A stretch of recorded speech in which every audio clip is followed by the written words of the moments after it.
How do you nail a photo? Just gotta get in the mode. You gotta talk with your eyes. Talk with your eyes. Talk with your eyes. Okay, so can you show me a little bit of something, like to this camera? I would love to know how to do this. I just want to know. Well, teach me something. You can get the sexy eyes. Then you gotta get the smile going on some shoots, but. Wait, hold up. I gotta try this with you. When it's time to laugh, I gotta try this with you. Think of something funny and start laughing. Do it again. Do it again. How do you do it? Teach me. Sexy eyes. The sexy eye. This is sexy eyes right here. Smizing? Smile. So you're smizing. Smile. Okay. And then you gotta get the. No, I look like I need to take a poop or something.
Wish words were like little toy guns. No sting, no hurt, no one, just a bang, bang. Right? Is that it? Yeah, it's something like that. Just a bang, Toy bang, guns. rolling off your tongue. Toy guns. It's no smoke, no Bang, bang. bullets. Water guns. All right.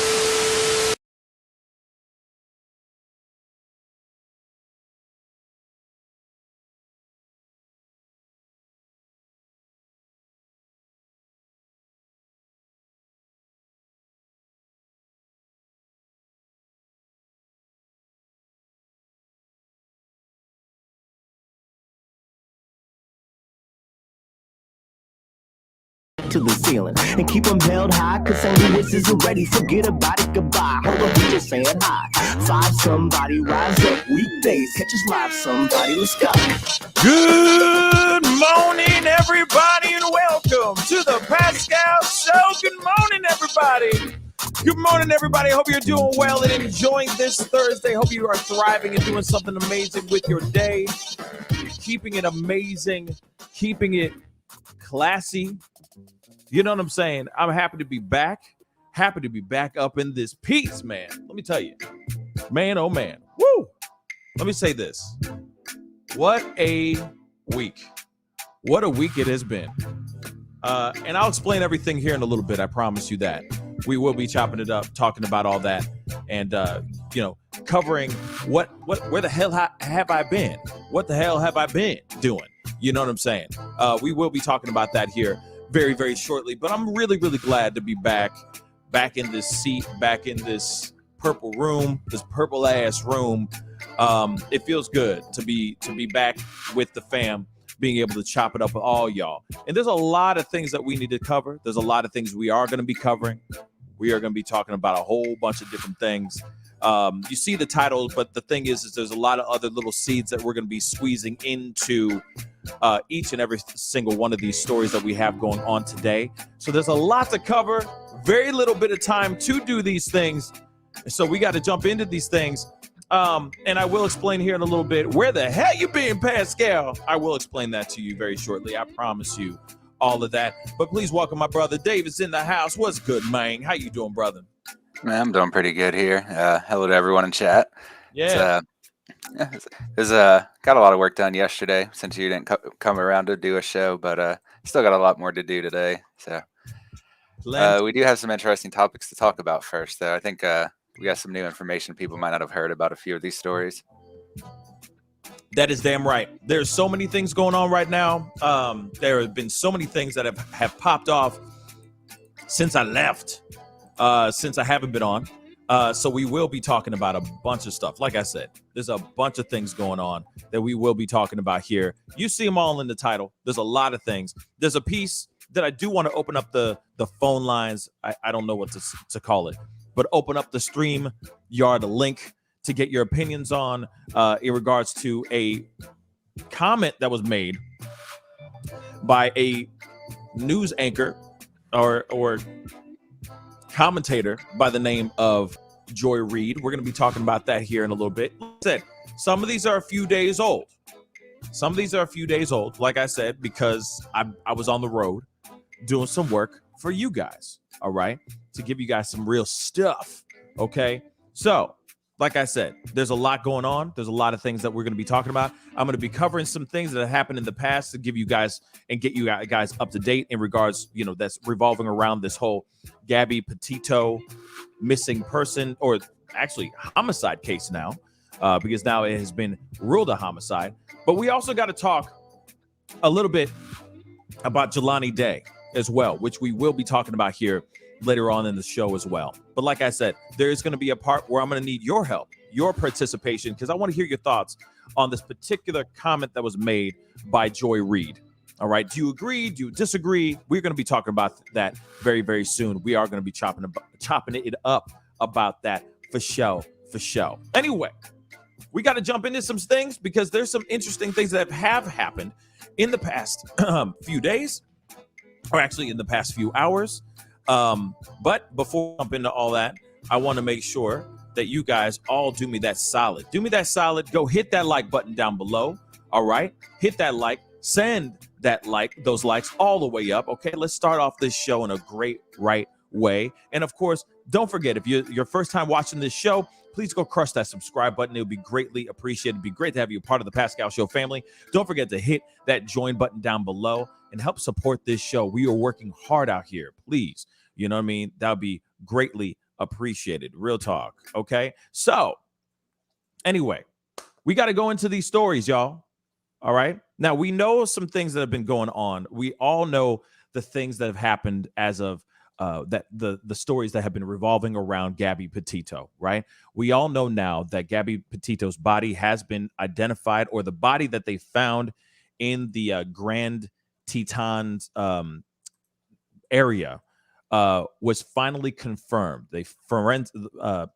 Autopsy reports came back saying that it is most definitely, without a shadow of a doubt, Gabby Petito's body. Now, they have not confirmed what was the cause of death.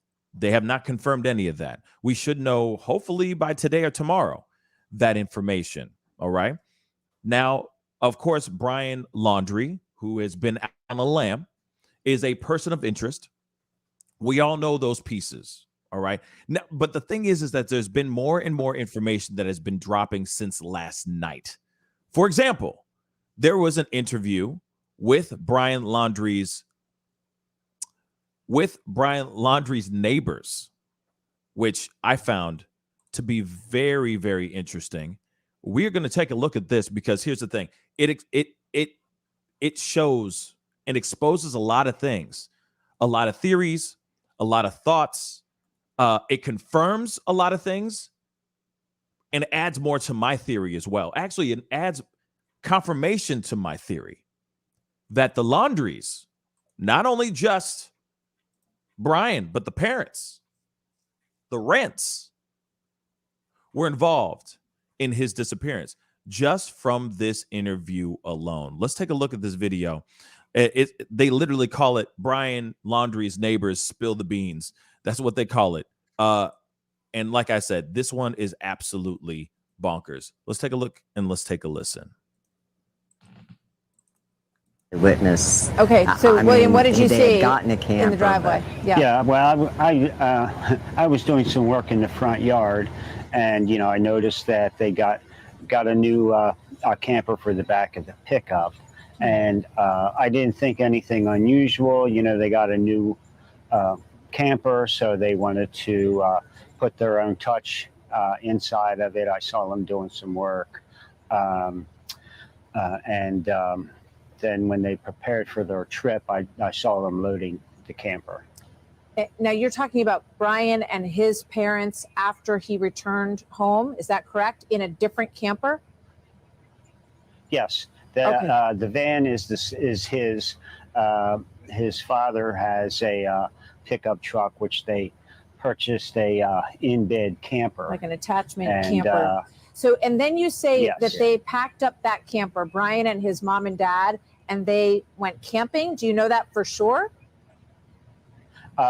We saw them. I saw them loading it up, and so I assumed they were preparing for, a camping trip with their new camper. They were gone for the weekend. Yeah. So how long it after he got back, alone in that white van? How long after that was this, when you saw them working on this other camper and getting ready to go away together? Yeah, I can't remember, the dates. Week and a half. Yeah, probably week and a half. I agree with that. So yes. did the police ever talk to you about what you saw, the parents and Brian working on this new camper and then leaving for a few days? Did they ask you about that? I believe that we did give them that information. We did tell them that they had gone on a camping trip for 3 days for the Yes. weekend. Did you think there was anything unusual about that?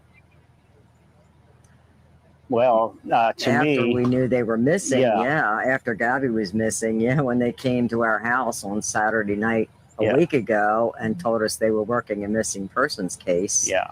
That, And also, which struck me as odd, as I spoke to my wife about, is that the parents going on a trip, I can see that, but taking their 23-year-old son in a small camper that's on the back of the truck struck us as odd. Okay. Well, that's very interesting. Thank you both. Yes, it is very interesting, don't you think? So my theory, is right. My whole theory, my assumption is that I think the Laundries have a lot to do with the disappearance of Brian. Some of y'all are sitting here going, "Oh, they got rid of the body." No, the body was on the other side of the continent. All right, on the other side of the country. Okay, I want to make that abundantly clear. What the parents did is they got involved with helping him get out of town, with helping him skip town, helping him go on a lam. Real talk. So now they had plenty of time to do all that stuff too. You got to remember that.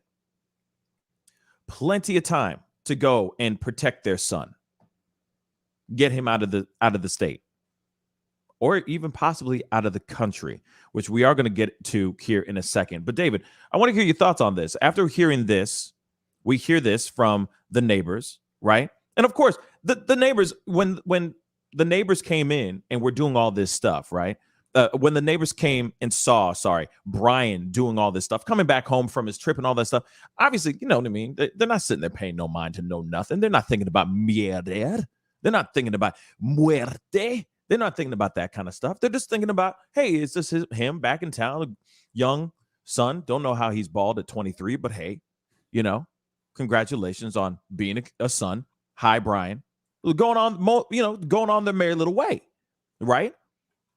But now, as this case has developed and has become more and more bombastic and has become bigger and bigger and salacious and all that stuff, next thing you know, 2 and 2 come together. You know what I mean? They start mathing right? Because they're going, wait, this stuff is not, all this ain't mathing right. What's going on here?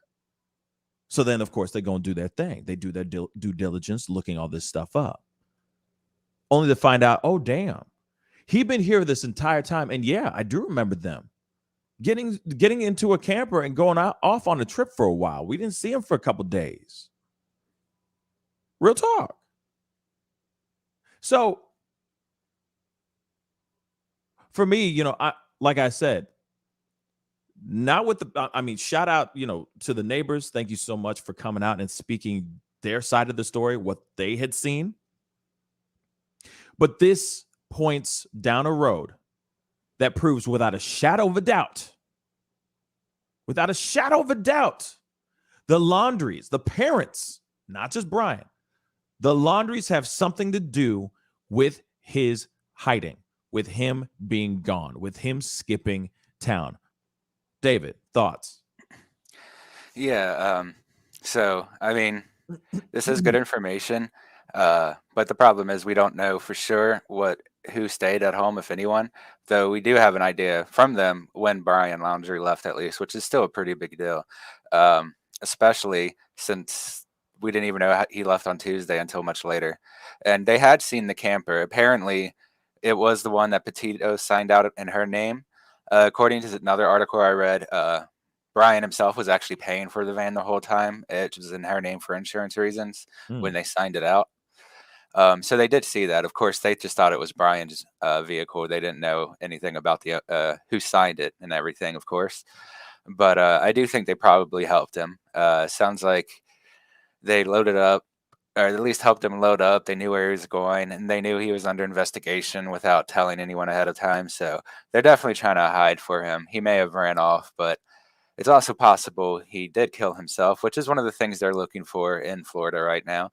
Who was this? I think it was the FBI, but it might have been the local police.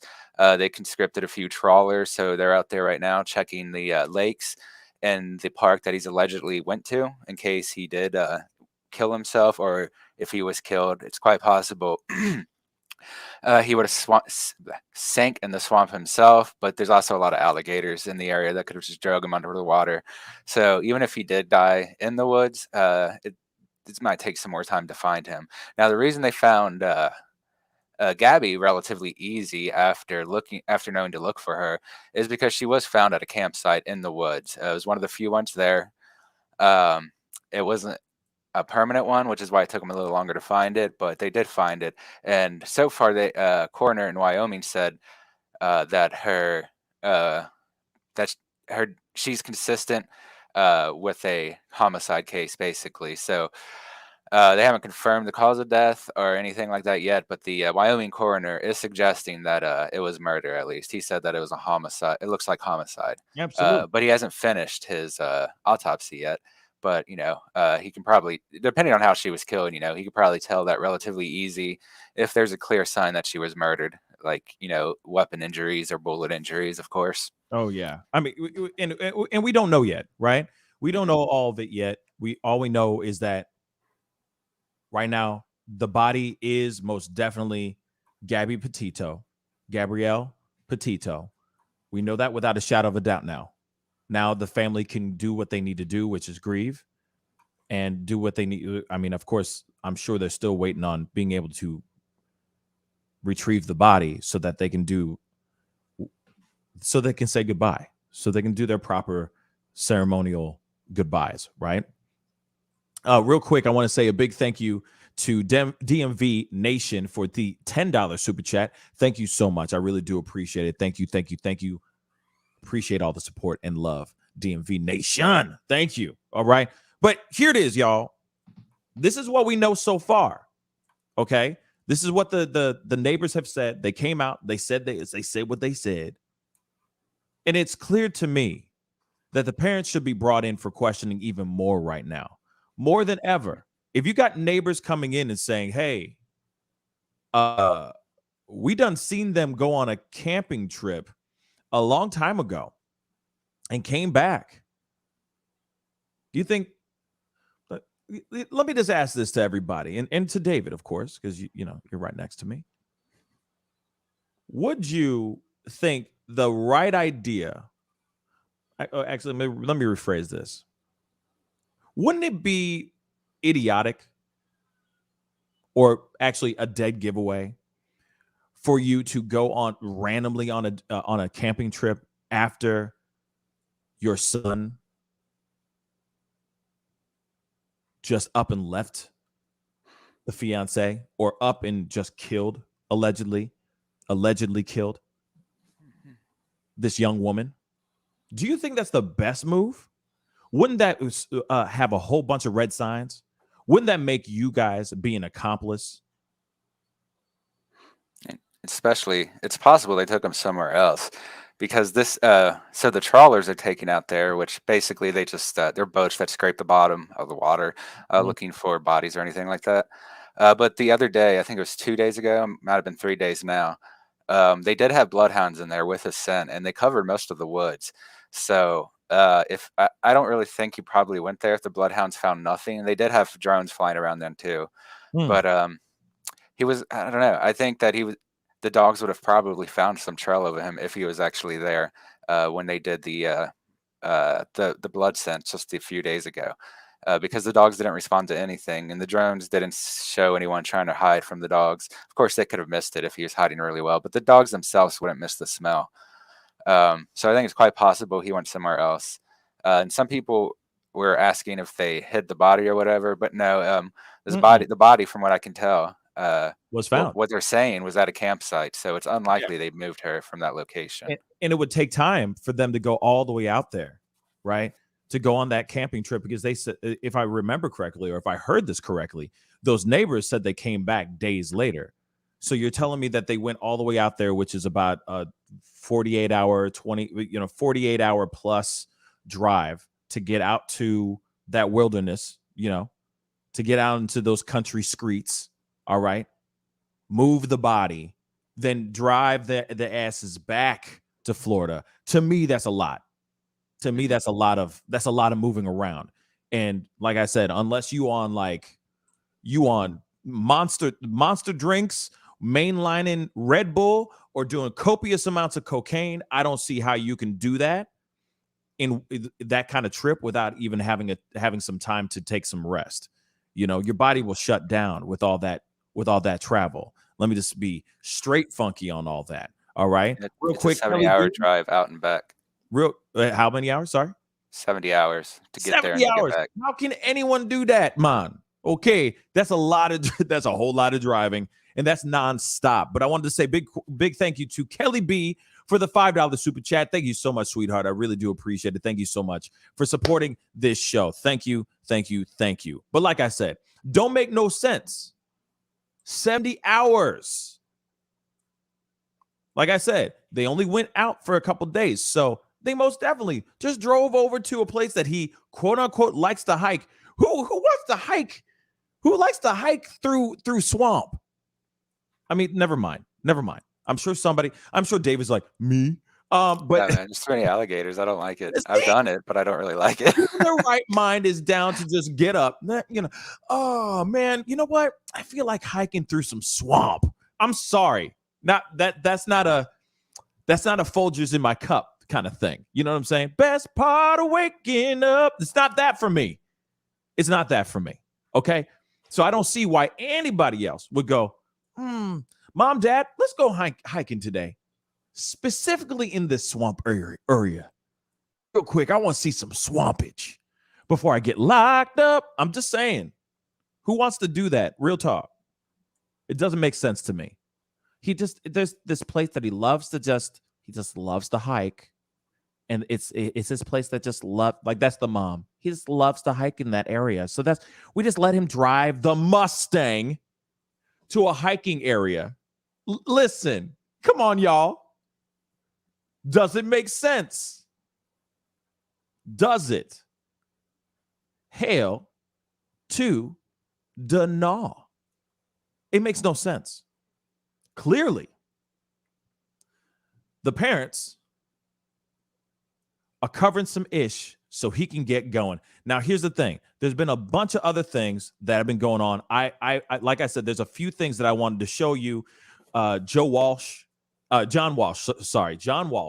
from America's Most Wanted. I don't know if you remember that show. That show was lit, y'all. I used to love that show as a kid. I'm sorry. Did you like that show, David? Yeah. Okay, fine. I said yeah. I didn't say man. Oh, I thought you said yeah. Like, come on, man. That show was lit back in the day. Okay, that show was lit, and I never watched it with the lights off. Do you know what I'm saying? Because he's still on the run. Like, I did not want to turn on the lights, and there he is, just like with a bloody knife. Hi, you know what I'm saying? Yeah. Because some of them were creepy. Some of them were hella creepy. All right. So, but I used to love that show. But John Walsh recently was on the Good Morning America show. He put in his own 2 cents about this. Like I said, I know this is a little old, but I wanted you guys to hear from an expert. You know, he's a true crime story expert. This is what he did for a long time. America's Got Talent. America's Most Wanted. Okay. And sometimes some of the acts should be on that show, real talk, because it's like murder watching them do their thing. But he was on Good Morning America, and he had something to say too. He had a little something to say. So let's take a look. By victims advocate John Walsh, yes, host of In Pursuit with John Walsh. Always a pleasure to have you on our program, John. We really do appreciate it, and to get your insight and perspective, because Laundrie, yes, he was identified as a person of interest last week. The search warrant, though, wasn't served until yesterday. Now he's disappeared. So what are your thoughts on all that, John? From the beginning, Robin, and thank you for having me. It's great to see you. From the beginning, this has been a tragedy of errors. Let's go back. I watched that 911 call released yesterday, and I watched the video of the interview by the 2 cops. 911 operators are overwhelmed, but how that operator didn't get it to those cops, that the wonderful guy that was passing through and saw him beating Gabby and then punching her when they got in the car, how that wasn't relayed to the cops. They did just the opposite. They sheltered him and wrote up in their report that he was the victim. You could see if you look in that video. I've been involved in domestic abuse cases forever. She was scared to death in that video. She was scared to death that they would let her go. And he probably killed her right after that. That was mistake number 1. Real quick, I just want to say this really quick. We're going to watch the rest of this video, I promise. But I don't agree with John Walsh here. I think not the fear of actually being let go. I think she was scared. If the way the story is right now, the way that they've wrapped this story up, I'm sorry. The way I see it now, I think she is more afraid of getting in trouble by him than anything else. The repercussions afterwards, if there was domestic violence, if there was a history of violence between them like this, the way that they're painting it all up now, you know, there have been conversations from the best friend of Gabby's and all that stuff. All right. I don't think it was more of I'm scared of being taken away from him, or, you know what I'm saying? I think she was more scared of what he's going to do to me after. I kind of agree with you here, but because she definitely wasn't afraid of being let go. I mean, she had the option multiple times to go with the police, and the police even went out of their way to explain to her that if she said that she punched him to cause violence, that she would go to jail, and that was her perfect opportunity there. And we also saw that she specifically did not want to drive the van without him, and she wanted to know where he was immediately so that she'd have an idea of where he was. So it doesn't seem to me like she was trying to get away. It seems like to me like she was trying to stay with him at that point. Mm-hmm. That's the thing. It's interesting, the codependency that's going on between these two, right? Also, I think it's real quick. Also, I think it's the fear of being left out there by herself. It is oh crap, this is my partner. Whether I want to be with this guy right now or not, he's the only one that can get me back home safely. I think it's also the fear of being in solitude. But David, go ahead. Continue. Yeah, and I just wanted to address the smacking around comment he made, because I think this is one of the rumors that has been going around a lot on the internet. So the police never got a dispatch call that she was getting struck. That came from somebody telling the newspaper that some days later. The only things that were reported to the police were that she crawled into the window and was punching him after he locked her out. And then on this scene right here, she punched him and then pulled the wheel over to the side. There you go. So those are both part of the police records in the dispatch, but there was no record in the dispatch of her getting hit by him. It seems like it was only in some of the news, according to witnesses there, but the police at least didn't record it as a thing. And the police themselves went out of their way to point out that the dispatch did not have anything about her being struck. Yeah, I just, I think it's very interesting. Like I said before, I truly believe in my heart of hearts that there is a history of violence between both of them. If you have stories that are being told, because we're hearing two different stories right now. We're hearing stories of eyewitnesses saying that she crawled, like, for example, she crawled through the window to start beating that ass, all right, to punch him, all right? They get pulled over because she's yanking the steering wheel and punching him in the face, hitting him with a cell phone. That's a lot. That's a lot. Now, understandably, not taking any sides here. All I'm trying to say is that there's clearly a history of violence between both of them. And we said this in the very first show, very first time that we broke this story on this show. All right. Like I said, it's been broke many, many other times on other channels. We're not the ones who broke this story.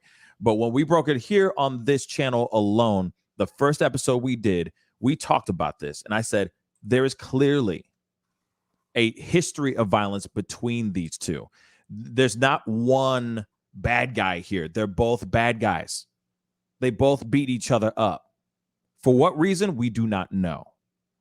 But I think it's very funny. We got to finish this video, but I think it's very funny that it's all namaste when all they're doing is it. I think it's funny when somebody's like, I want to be one with nature and, woosah.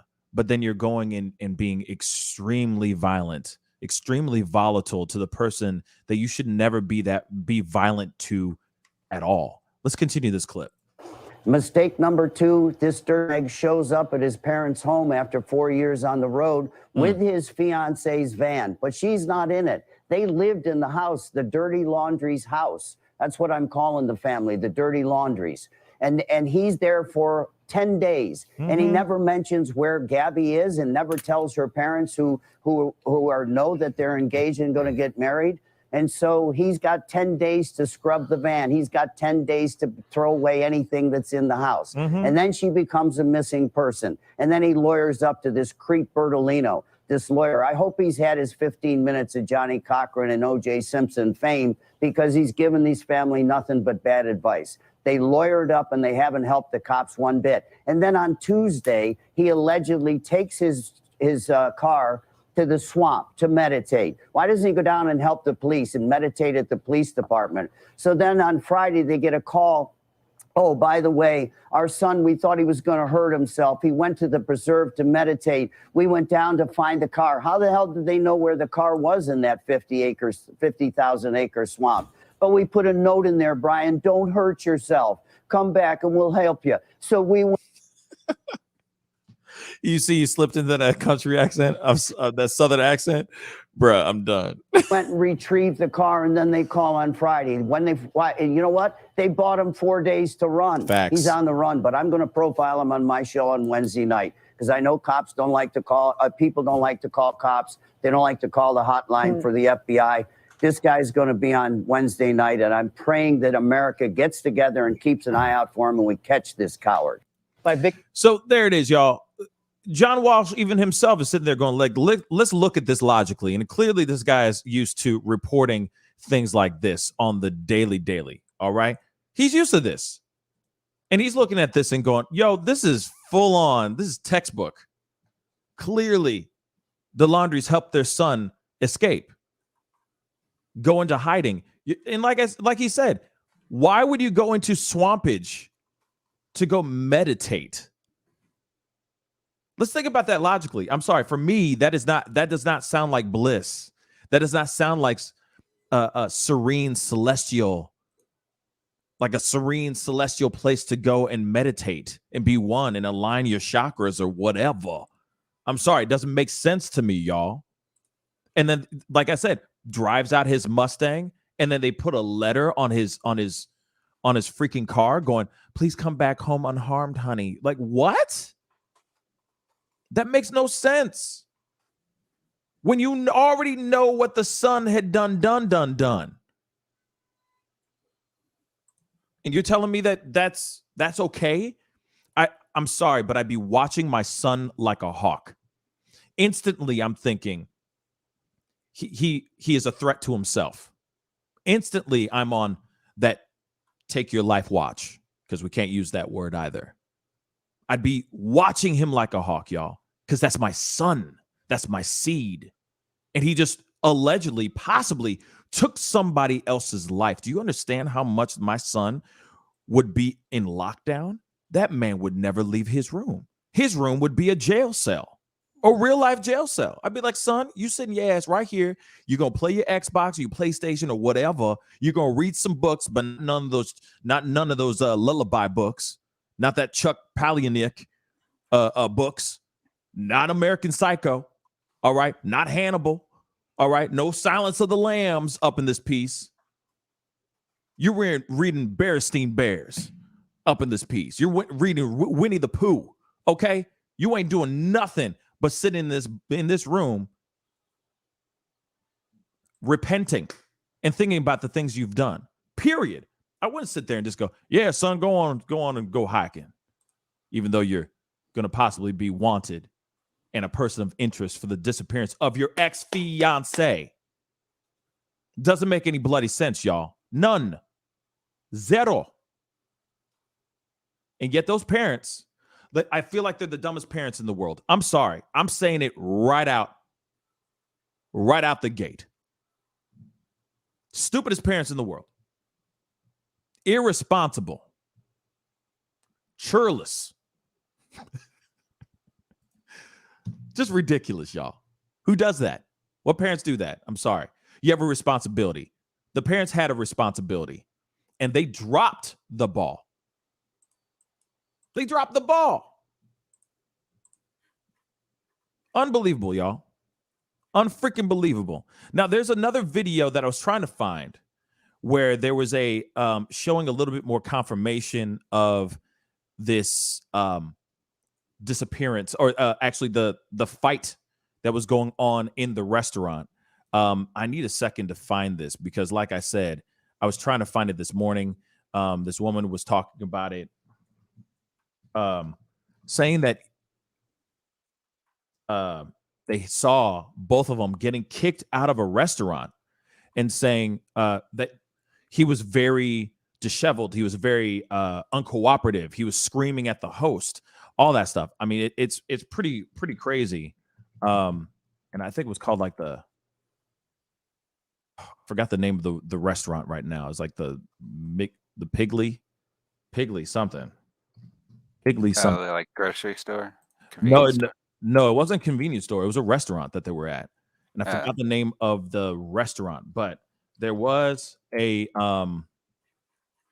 sighting of these of both of them getting kicked out of the Merry Piglets,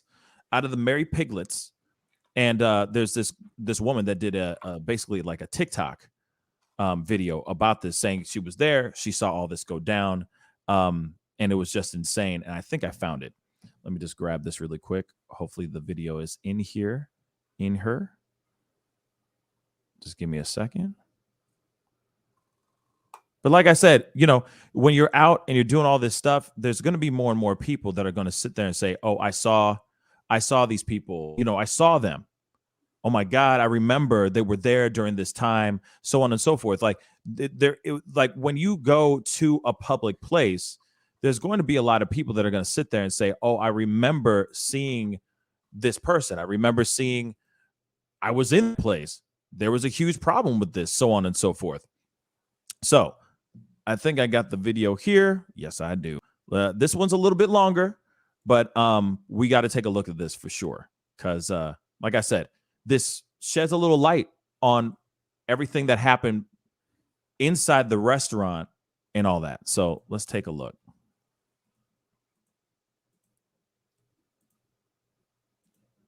Oh, and if you haven't done it yet, please do me this small favor. Hit that like button down below. I see a gang of y'all in the chat. Please be sure to go and hit that subscribe button down below. All right. It would be really appreciated. We are covering these stories and then some. We are going to be talking about Jelani Day. There's a possibility of getting an exclusive with his family here, hopefully by tomorrow.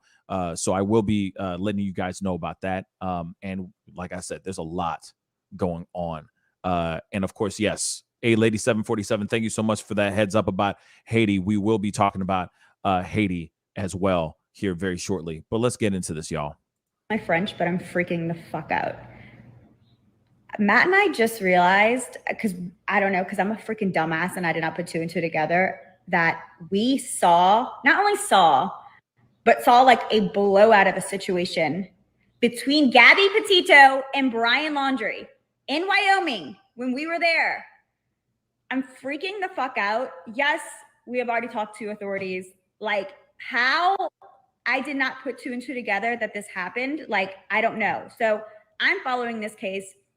Matt's not. He's a guy. He has other shit going on. He could probably care less. I'm filling him in on this case a couple days ago, and I guess maybe he Googled it and saw a picture of Brian. Matt has an insane photographic memory. And so for 2 days now, he's like, I fucking know that guy, Brian. Like, I don't know how, but I know this guy, Brian. Like, I've seen him before. When Matt says that, anyway, we were in Wyoming. So Matt woke up this morning and he's freaking out. And he's like, oh my God, I know how he looks familiar. Nina, we saw them in Wyoming. They were the couple fighting at the restaurant. We were at this restaurant, you guys, Friday, August 27th, 1 p.m., sitting right next to them. They got kicked out of the restaurant and were fighting with the hostess. They were fighting with the hostess. She was hysterically crying, and she walked out, and she was crying, and she was staying on the sidewalk, and I was watching the whole thing unfold. And he walked back in the restaurant, and he's fighting with the hostess, and I didn't know what happened. I don't even know if they got kicked out, but they like left abruptly, and like she was standing on the sidewalk crying, and he walked back in and was like screaming at the hostess, and then walked back out, and then he walked back in like 4 more times to talk to the manager and to like tell the hostess off, and like all right. So I don't understand why it cut like that randomly, but then she changed his location. I don't know what's going on, but here it is. There's more, obviously. Let's take a listen. I'm calming down, and I'm going to try to Thank you. More clearly. I don't even know if these videos are uploading, or if they're uploading in order, or if they make any sense. I'm just like freaking out right now. I'm having like an out of body experience. How I did not remember this situation, like it just like left my memory. Like, we stayed in Wyoming for another 4 or 5 days for a wedding, and we just had like an amazing trip, and like I didn't think about the couple fighting in the restaurant ever again. But Matt like knew he had seen this guy before, and he could not drop it. And then it just like clicked this morning. He woke up out of bed and he was like screaming bloody murder, and he was like, oh my God, I know, I remember it was them in the restaurant. And it just like, I felt like my blood like left my body. I was like, oh my God, like you're right. Like it was them. It's just crazy. It feels surreal. Like now I feel, I don't know, just, it was weird. And I remember this, oh my God. Okay. So I'm going to try to go like more into detail now. I just wanted to get like the general, just like the gist of it out there. Now, so here it is. I'm not going to throw any shade. I understand where she's coming from, because she's like, she's absorbing everything. She's all this realization is throwing her off. It's surprising and all that stuff. I get that piece. Like, I get it. This is a piece where you're like, oh my damn. And you're having these realizations as you're talking it out. Right. I get it. But she keeps cutting off right when she starts getting to the meat and potatoes. You feel me? Damn. There. I feel like I'm gonna cry. This is so fucking weird. I went to the bath. They were sitting right next to us, like right fucking next to us. And we were both sitting right by the hostess stand, right by the front door. I went to the bathroom. Okay. I came back and they were like abruptly leaving. Like something happened. At first, my first thought was like they were displeased with the service and they were walking out, or they were trying to get out of paying their bill. But it was kind of like a scene. And I was like zoned in for some reason. And Matt was like on his phone, and I was like, babe, like put your phone down. Like something is like going on. You guys, it was like a fucking scene. Like something that doesn't happen every day at a restaurant. The way he was acting, she was crying, she was upset. This had to have been right before she died. So she walks out, she's upset, she's crying, and he's like more angry. Like you could tell like she's it's more sadness for her, and she's crying for some reason. I don't know if she was embarrassed or what. I don't know. I couldn't hear. I don't know what was going on. I could just see what was unfolding. And so she's standing on the sidewalk. I could see her through the front door, and she's standing on the sidewalk crying. And he walks out with her, but then like right away turns around, walks right back in, and he's, you know, kind of like violently like talking to the hostess, and you could tell he's angry. And and they're just kind of like doing the whole like sorry, like we don't know what to tell you kind of thing. You could tell he was relentless. He wouldn't drop it. Whatever it was, he wouldn't drop it. He walked out. He walked back in the restaurant probably 4 more times, just to kind of make a scene and just to get his point across. So it sounds like he was very, very passionately angry right here, y'all. Which, you know, I've seen many times. Doesn't mean that person's going to go off and start a murder spree. All right. Just saying that out loud. I've seen plenty of people get angry and go back in going, and another thing. You know what I'm saying? I've seen it plenty of times. But I wouldn't automatically think that means that a woman would no longer be here. Right. You know, I don't know what that was. I really don't know what happened, but she just apologized. I think she was telling him like, come on, like just drop it, let's go. And she like looked at the hostess and she was just like, I'm sorry. And that was it. Have mercy. And it's just like I don't even know. I don't even have words right now. It's just weird. It's crazy. And I would have never remembered that. I would have never, like, I was so obsessed with the case and the story. And like, I didn't even really think for the longest time at the fact that we were in Wyoming at the same time as them. Like it didn't even cross my mind. And that story of like a couple fighting in a restaurant or that, you know, that situation, I would have never thought of that. Like I said, Matt, he just has this like extremely like strong photographic memory, and it just hit him. And without a shadow of a doubt, I'm 1,000% positive it was them. Y'all, this is crazy. There's more? am like, okay, there's more. I'm like interested in the case, but I'm not like that heavily invested. One of my best friends texted me, who is very invested in this case, and was like, you have to post this in a Facebook group.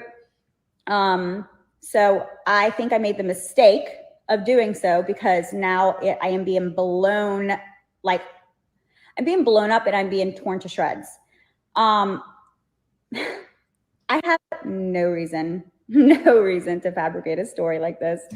Now, yes, I'll say this. Plenty of people are going out here saying, hey, how true is this account? All right, which we are going to show here in a second, or we are going to talk about here in a second. Matt, David, can you do me a favor real quick?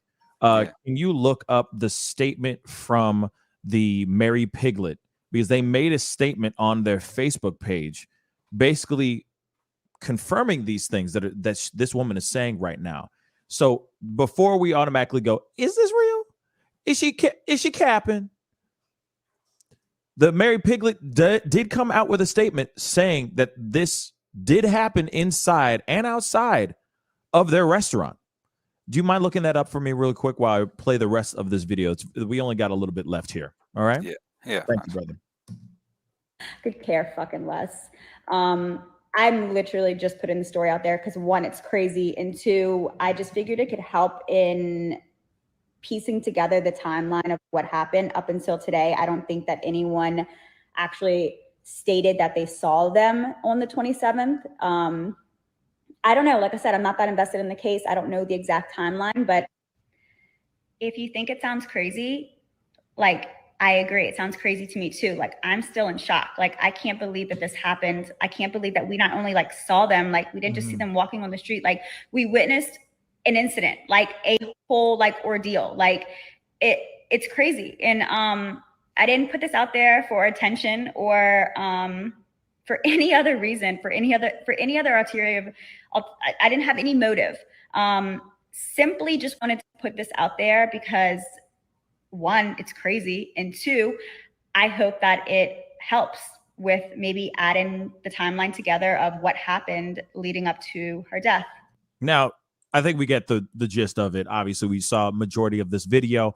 I get it. I understand where she's coming from. Because, think about it. You're sitting next to somebody that ends up later on, maybe a few days later, this is the same person that disappears. And you're sitting right next to that person. That's a terrifying thought. I'm going to be real. You're going, oh my God, if I had only known, I could have done something. I could have stopped something. I could have helped prevent this issue escalate to where it was, whatever it is. So I understand where this woman is coming from, where this woman, Nina, is coming from.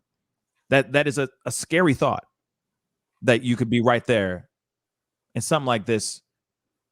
What her demise, her death, like what transpires later.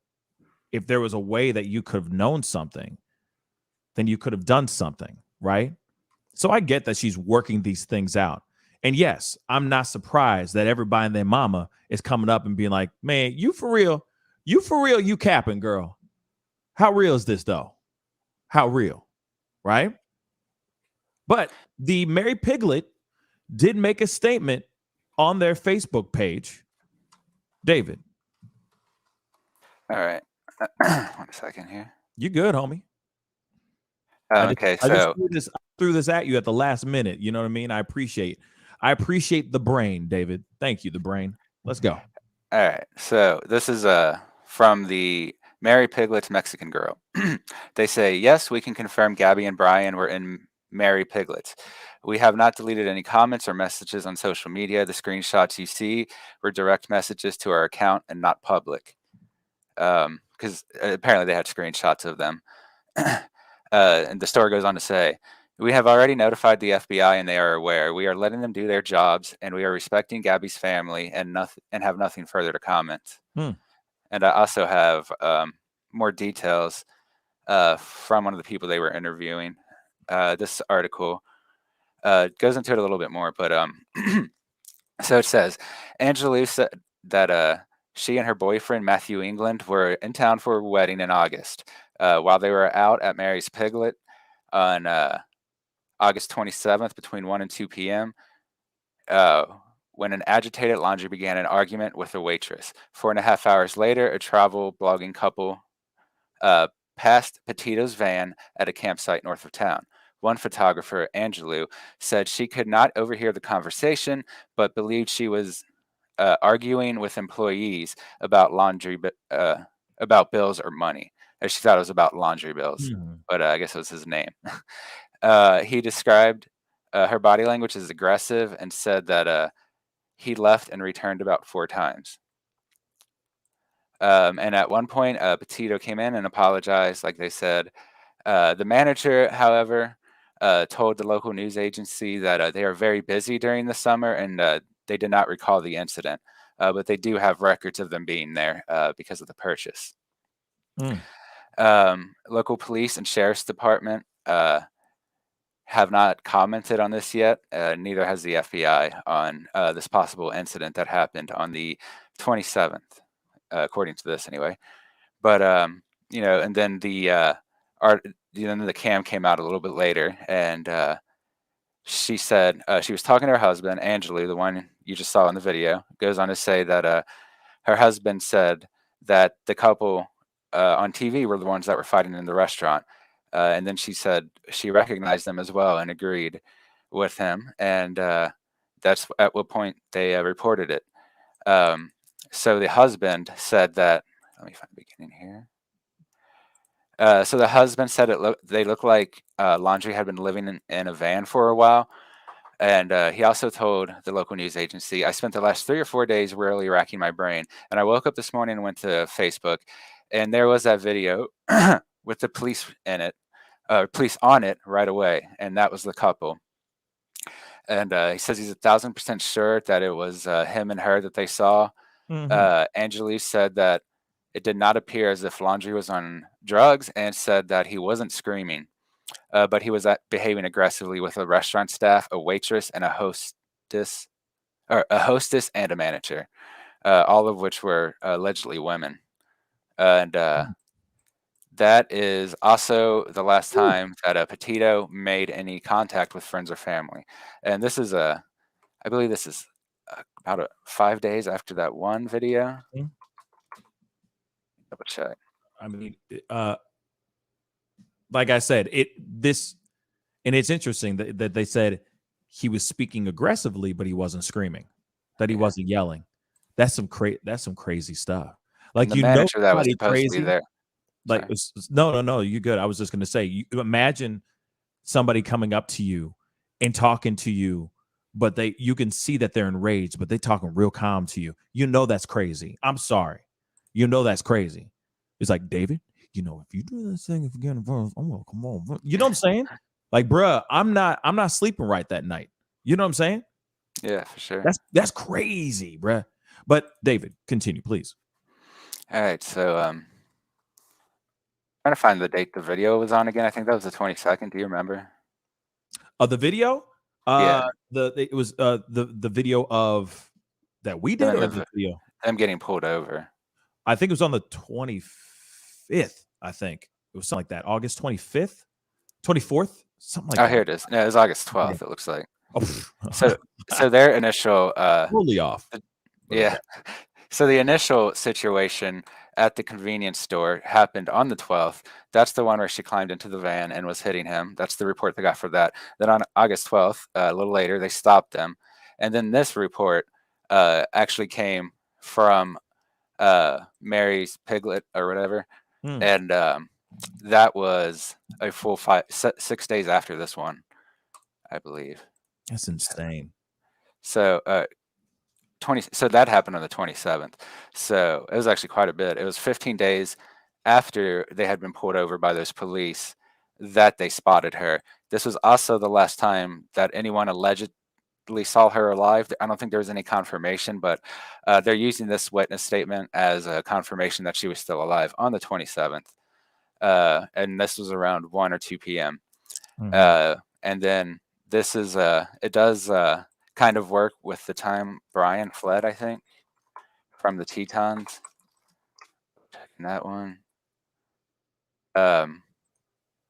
So yeah, it looks like they searched through the area just a few days later, but it wasn't for her. It was for another missing person who went missing on the 19th. And then later on, as you know, once that video hit social media, that's when they actually began this investigation. That's why some of these reports came days or even weeks after the actual alleged witness saw them. Yeah. But it's also our only clue that Gabby was in the vehicle when they got there, which does check with the police, because they said that they did take the truck, or the van, I mean, to a forensics lab, and they released it. So I assume there was no sign of blood in there or anything. So that does kind of work with the story that she was last seen alive on that day. And if the coroner's initial reports that she were murdered are accurate, I mean, that would still fit with the timeline perfectly shortly afterward, because she would have been murdered that the next day, probably. I mean, we still don't know. They didn't. Yeah, they haven't done an autopsy or done forensics, so we don't know what day or how long she has been gone, how long she has crossed over. We don't know any of those details as of yet, but we should be knowing more information as soon as today. I think we should be getting. And I mean, this limits it to about 3 days, because he drove back to Florida, arrived there on September 1st when he checked in with the vehicle. Right. So it would have had to happen on the 27th or the 28th for him to be able to make that drive. Maybe very early in the 29th, he could have killed her before leaving. But like I said, it's so crazy. I mean, there are some theories out here. I have to do this super chat really quick, and then we can go into those theories really quick. And I also do have another video that is very, very revealing and could possibly give us some information on where he has gone. So let's do the super chat really quick, and then we'll go into our theories and whatnot. Thank you, Laura Estrada, so much for the $5 super chat. I really do appreciate it. She says, how does her making this video, the one that we just watched of Nina talking about this, how does her making this video make any sense? It's disgusting. I'll say this. I don't think it's disgusting. I think it's good to have the information, because there's a lot of people, we're all watching this. We're all watching a true crime story unfold in front of our eyes. Real talk. This isn't us watching this on America's Got Talent, America's most wanted. You know what I mean? This is not like we are watching this live in Technicolor. In 4K, we are watching this. You see what I'm saying? And I think that's why we're all looking into this. This is all something that we're very, very interested in. I mean, there are other channels that are heavily political commentating shows that are talking about this particular mystery, this case, because it's just so enticing. It's so interesting. We can't keep our eyes off of it because we want to know what's going on. It is crazy how much that is unfolded since the time we started talking about this story to now, you know? So like I said, we're all watching this now. Even the people who are sitting there going, I don't do true crime stories, or, you know, I don't do these missing persons cases. Man, we are all watching this. We're all refreshing our Twitter to see if the FBI found Brian Laundrie. Real talk. We're all seeing those videos of people going, yeah, I saw him. We're all watching them. We're all consuming them because this is such an interesting and enticing story that we just can't stop watching. So with that being said, I don't blame this woman for coming out and saying, yes, we were there. We were sitting right next to this couple and getting the facts out there. Because a lot of us are sitting there going, what is the timeline? What's going on? All that stuff, you know? We have proof. Now we have some proof from somebody. David. I'm sure they are trying to keep an eye out if this is fake, because they did. The FBI did get several fake reports already that they've had to prune through. Yeah. Oh, yeah. Of course, you know how it is. They'll sit there and go, we're looking for this suspect. And then everybody in their mind, everybody and their mama wants to be a part of the drama. Everybody and their mama wants to be the one that breaks the case, is the hero. So they'll call up and be like, this kangaroo on the side of the road. Like, bruh, that ain't Brian. You know what I'm saying? That ain't Brian. Hold on real quick. We got another super chat. Let me jump on this really quick. Candace Cullen, thank you so much for the Canadian $5 super chat. Thank you. Thank you so much. This show international, baby. Gabby opened up her life to the world on her social media.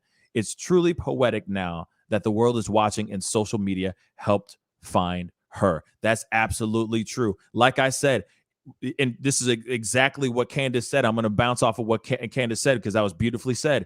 It is very true. Without social media, yes, it's a double-edged sword. There's some pros and there's some cons. But for once, right now, there is some cons. I mean, there are some pros to this. Reason why is because now we were able to find her in the Grand Teton area because of somebody else that was a van lifer being able to find the van, sharing it on social media, so then everybody else gets it. FBI gets it. They get the information, then they go to that area. She wouldn't have been found as quickly without social media. So I completely agree with that. Completely. Kelly B, thank you so much. Hey, thank you so much for becoming a YouTube member, family member. Thank you so much. Kelly B, the bomb. Thank you, thank you, thank you. I guess it's time for a shameless plug. Please, for those of y'all who want to follow what Kelly B just did, which is so amazing, please go hit that join button down below. Support this show. I need y'all help. I need all y'all's help. All right. Support this show. All right. Hit that join button down below. That'd be greatly appreciated. We got a lot of great stuff on that in that area. We also do have a Patreon where there's a whole lot of more stuff behind the scenes and all that of all the things I've been doing. So please go over to patreon.com/the Pascal Show. It'd be greatly appreciated to have you part of that as well. So thank you, Kelly B, for becoming that is awesome as hell. But let us continue our conversation. There are theories. Real quick, there are theories on what has happened. We've talked about it on the show before, saying that when he left, because he hopped on a plane and flew back home to, I don't know, put some things in storage or take some things out of storage, but he went back home for a minute, y'all. He went home And then he went back out west to meet up with Gabby, allegedly. Now, like we just said a second ago, David just said, we don't know what the results are. We don't know how long she has been dead for. She could have been dead right after the encounter with the Popo. That could have happened. Or it could have been days after as well. So the possibilities are endless for this situation. We don't know the timeline. The only person that knows the timeline really is Brian. And I would assume the family knows too. The parents know a whole bunch of stuff too. Why would they let him run? Why would they help him go on the run? David. And so one thing that we need to wait for is the Wyoming coroner to finish his report, because if the body is in any sort of decent condition, and it sounds like it was on the ground, so it shouldn't be waterlogged. So this should be possible that he'll be able to pinpoint the death to within a few days. Maybe. Like I said, it depends on the condition of the body. But there are techniques to figure out how long someone's been dead based on which part of your body has started to decay and everything. So the forensics will hopefully be able to pinpoint that to roughly the right day. But also, this woman could be telling 100% the truth. I don't know. But the thing that makes this story slightly odd to me is that she talks about Brian coming in multiple times and arguing with this manager, but the managers don't remember him. I mean, maybe they get that all the time. I don't know. I feel like that would be memorable to the manager, however. So, I mean, there is the potential of a false identification with these two as well, since, you know, they saw the people at the end and then it was multiple days later they saw them online. But, I mean, they do need to investigate it because it could be true. I don't think they're lying. They could, but they could be wrong. Either way, they need to figure it. The police do need to investigate it because it is a viable tip if they're right. And because eyewitness can be unreliable, like especially with faces and stuff. But it does give the police and the FBI someone to investigate. It sounds like the restaurant did confirm that they were there, but no one there confirmed anything about the fight. And that's what I'm talking about. I'm assuming the restaurant found a receipt or something. Maybe he had to use a credit card and signed his name because they do seem confident he was there. And they're also confident that none of the managers remember the altercation, though. Right. But it's like, but then that is kind of strange. But at the same time, there's a lot of people. I mean, the way that they said that he was approaching, like he was very quiet and like being like talking aggressively, but quiet. You see what I'm saying? So obviously he didn't want to bring any attention to himself, but he was also very, very angry. Seemingly very, very angry. So maybe it was flown under the radar in the right way. But there's the other thing. Why don't we see the receipts? And I mean more than just the actual receipt from the restaurant, but what about security cam footage? There's all kinds of stuff that we could sit here and say so that we can see the Carfax. You know what I mean? Let's see the facts, y'all. Real quick, Goku just saying thank you so much for becoming a member, another member, y'all. Thank you so much. Thank you. We got another one, by the way, real quick. Lauren S., thank you so much. By the way, I didn't clap for Goku. I'm sorry, but this is for both y'all. Thank you so much for becoming Laura S., for becoming a family member. Thank you guys so much. Like I said, we got a gang of stuff. There's a lot of stuff coming around the bend. You guys do not want to miss this ish. Trust and believe. All right. But, and of course, we are keeping close tabs on this story. Mary Piglet should be coming out, I think, unless they don't have any security cam footage, unless they don't have any security cams. That'd be very strange for a business not to have security cams, right? They should be coming out with that information. They should come out with the footage because that could help the investigation a little bit so that we know a little bit of what's going on. You see what I'm saying? We need to know what's really on so that we have a full 360 perspective of this whole thing that's going down. So we got to go into this next piece of the story, and it's in our title. We didn't get a chance to get into it, but we are going to get into it right now. All right. Please hit that subscribe button if you haven't done yet. And please hit that like button. Send that like past 200. That would really mean a lot. I know over 600 of y'all are watching the show right now. I really do appreciate it. We got to go into this thing. There is a flight attendant that has a possible sighting of Brian Laundrie. Guess where? Canada. We got to take a look at this, y'all. This is some wild-ish. This is all speculation, though. But hey, we got to take this and see it for our own damn selves. Let's take a look. This guy was getting flustered walking out of a hotel. He got back into his car and drove off with another car. And I went downstairs to let the hotel know. And they said that he didn't know where he was going and he had the wrong hotel. And I'm just trying to figure out if this looks like him or if I just fell too far down the rabbit hole. I mean, you can see the in his mustache, like right here, where it is on the left side. And then like the ears like bent down on this side. But my ear gets when I put my mask on, but it's better to be safe than sorry. So let me know what you think. Okay. Flight attendant saw him in Canada. Okay. Allegedly. Now, this is what I'm going to try to see if I can find a bigger photo of this, but on some real ish. Whoops. Found one. Let's take a look at this. Excuse me. There is a photo right here as we speak. Take a look at that. I mean, it's pretty damn close. If it really is him, but at the same time, like we were on the road over the past 2 days, and I'm not kidding you. There was at least 3 dudes that looked like Brian Laundrie. I'm not kidding. And we made small jokes about it. Like, there's Brian. I'm not kidding. There's a bunch of dudes that looked like him. The beard, the stature, the baldness.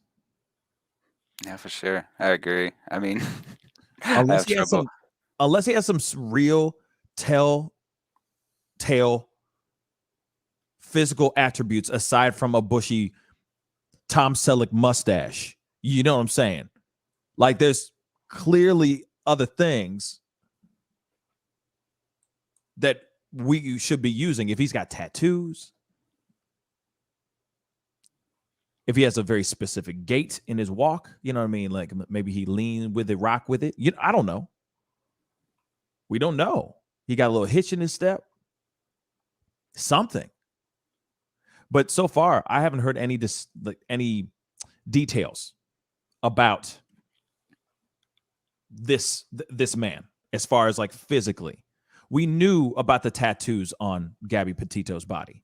So obviously, when they found her body, they were able to easily identify her. I'm assuming just from the naked eye, seeing the tattoos on her body, right? But when it comes to Brian Laundrie, we don't know. He looks like any other skinny, bald white guy with a beard. No offense. Not throwing any shade. I'm just saying, real talk. No, I agree. He looks like he could be anywhere. But also at the same time, think about it though. He came home around the 1st of September. He had been home for 10 whole days. The parents go off on a camping trip. This is from eyewitnesses, neighbors, saying that they went on a camping trip with his ass, came back home without him. But then Mustang drives off into the swamps because he wants to go meditating-ish in the swamp. I don't know how that works, but hey, he had plenty of time. Not only like what John Walsh said in that Good Morning America clip, he had plenty of time not only to scrub evidence, get rid of evidence and all that stuff. He had plenty of opportunities to get into a plane and fly off because he was not on a no-fly list. He was not wanted anywhere. Takes 2 seconds to buy an airplane ticket and get the hell out of Dodge. Especially when they're going, oh, we're not worried about you, and you're not going to cooperate. Okay, that's fine. We'll get you in about 20 days. 20 days later, he's gone. He went hiking and stuff. Come on, y'all. Like I said before, I was born during the day, but I wasn't born yesterday. I'm sorry. This could very well be this guy. Think about it, though, too. Yes, he looks a little skinnier. My dogs concur. He looks a little skinnier in this video. Think about it. What if he's not been able to eat that much? What if he's been on the run, hiding, and just eating, getting any little morsel he can get? Then now he's in Canada? Come on, y'all. I wouldn't be this. I'm not surprised about. If he really is in Canada, I'm not surprised. He's had plenty of time to travel. And it sounds like he got some friends. He got friends in low places because he's jumping in a ride with somebody else. He got connects somewhere. Plenty of time to plan something out, plan a trip out, and get the hell out. And you got to remember, this is a man that's used to traveling, used to planning trips. You don't think he's able to just go, yo, man, there's some heat on. The heat's coming after me. I can't do this, that, and the third. They think I did this thing. He could be lying to these people. I didn't do nothing, man. I didn't do nothing. They're like, hey, man, I trust me, brother. I got you, brother. Come on up to Canada. Just saying, if this is really real, if this is really his face, it's not a far-fetched idea. He's had plenty of time to run. Okay? Plenty. Industrial Arts, Denver, Colorado. Thank you so much for the $5 super chat. The only man meditating in a swamp is Atreyu over his lost horse. Nice. Oh my God, that's the most hilarious thing in the world. Yes, you got, man, I appreciate the super chat, but that was probably the best comment of the whole show. Thank you for that comment. I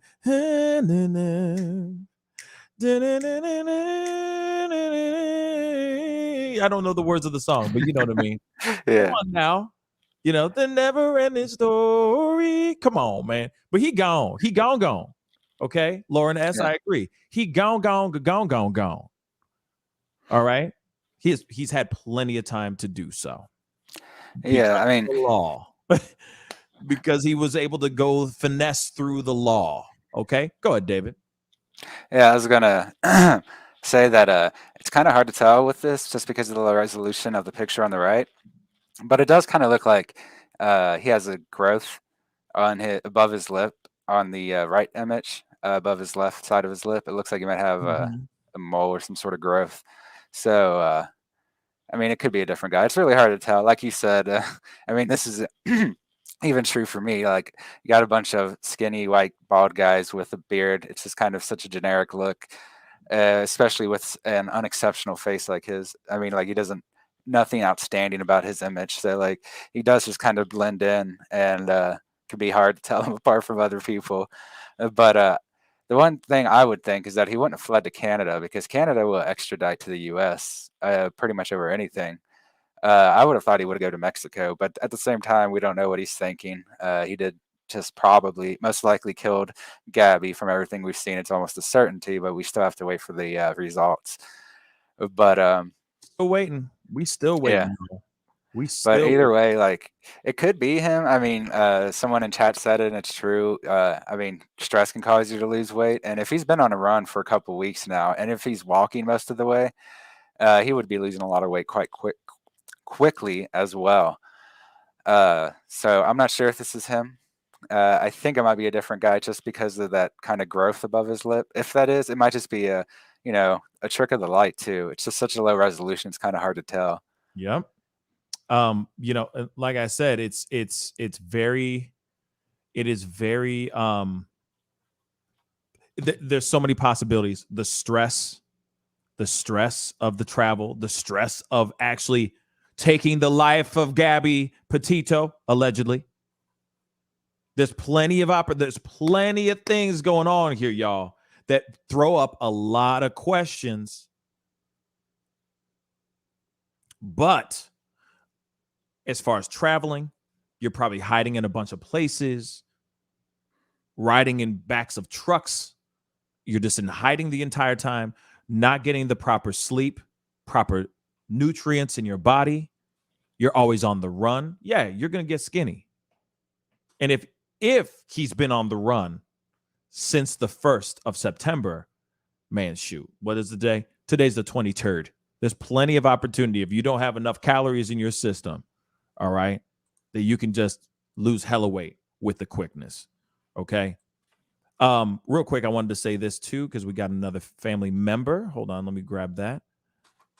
Lynn Shepard, thank you so much, yes, for becoming a member on the Pascal Show Family's membership. Thank you so much. Thank you, thank you, thank you. Like I said, y'all, I need your help. I need your support. We need your support. So I really do appreciate you guys coming out the gate and showing all the love up in this piece. Thank you.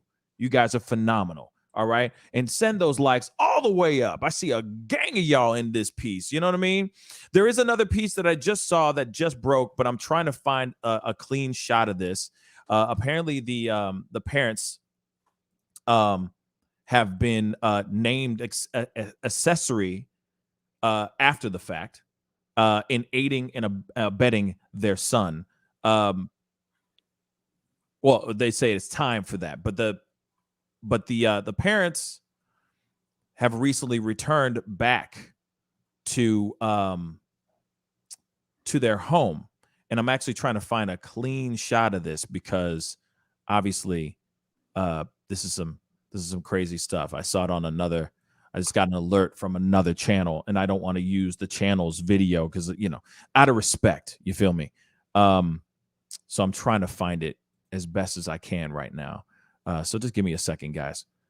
I'm trying to break these things fresh, hot and fresh out the kitchen.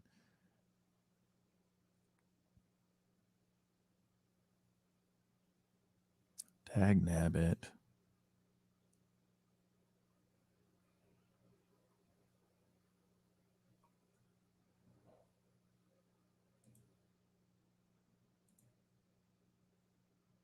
Yeah, I mean, so far they say that there's been a parent sighting.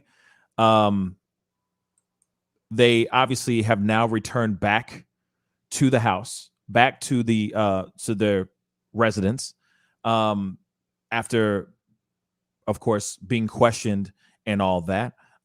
This is also saying they brought back the Mustang back to their home. Of course, they're declining to take any questions and staying silent on the whereabouts of their son after the fiance went missing. I mean, you know, to me, I don't understand why the parents are being so silent.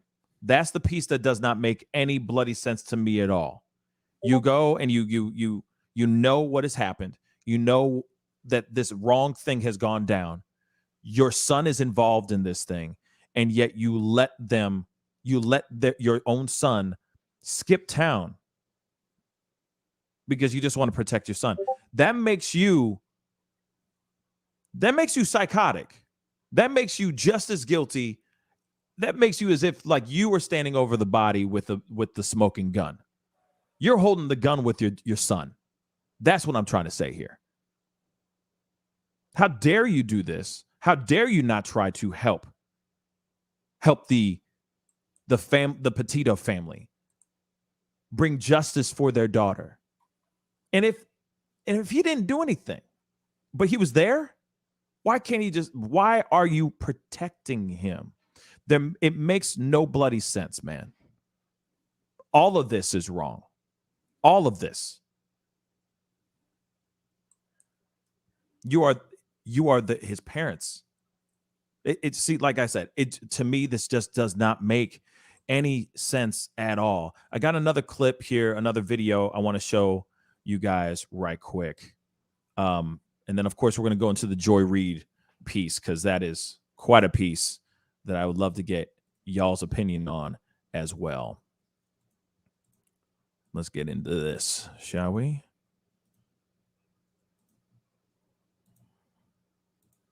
So how do you find someone who doesn't want to be found? Tonight, a former FBI agent offers her perspective. She spoke with News Channel 8's Melanie Michael, who joins us live from the FBI offices in downtown Tampa. Mel. Keith, good evening to you. Tonight, a very unique and rare look inside the Bureau from someone who was there, who worked cases like this and tells us it consumes you. The dedication is night and day, and she says you're basically married to the Bureau. The reason why everybody is so fascinated with this case is the fact that when they look at Gabby, most people see a sister, a daughter, a granddaughter. Brianna Fox says FBI agents assigned to this case aren't just working it, they're living it all day, every day, 7 days a week. And a key element to solving this mystery, Brian Laundrie's parents, and what role they may have played in their son's sudden disappearance. You can imagine, while the parents are probably very concerned about what happened, they're also concerned about their son's future. But at the same time, it is potentially aiding and abetting to know that he was not there or they helped him to escape. It's a race against the clock for the FBI, Brianna says, nonstop day and night. No room for rest as every moment counts, leading to one goal and one goal alone, find Brian. But it's not as easy as it looks in the movies. People assume from watching TV and reading and watching movies that FBI agents have access to basically every database, all this information, but that's not the case. And in fact, there's very restrictive means to get into certain information, and it makes it difficult when you're working a fugitive case. It makes it even more difficult if that fugitive is, let's say, not doing the typical things, spending money, using a car, doing things that would make it a lot easier to track a license plate, to find their financials, to track their messages with other people. This former federal agent knows the world is watching and waiting to see where Brian Laundrie turns up, if at all. The key to finding him, she says, is twofold: his social media pages and his inner circle, not just family, but friends and acquaintances who may help him hide. No stone unturned when it comes to his entire inner circle, because if somebody is helping him to flee the law, that's probably someone in his inner circle. Brianna tells us a case this size is all hands on deck. Agents are everywhere, night and day, looking at every single tip and every clue. Now, here's the thing, which obviously is going to be segueing into my next topic here, and it still covers this whole story. So please stick around, because I would love to hear your thoughts and opinions about this particular thing as well. But here it is.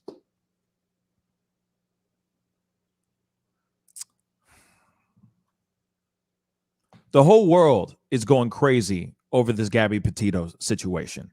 Understandably. Yes, a lot of us are going, the vast majority is going, this could be my sister, this could be your cousin, this could be your auntie, this could be your daughter, this could be anything, right?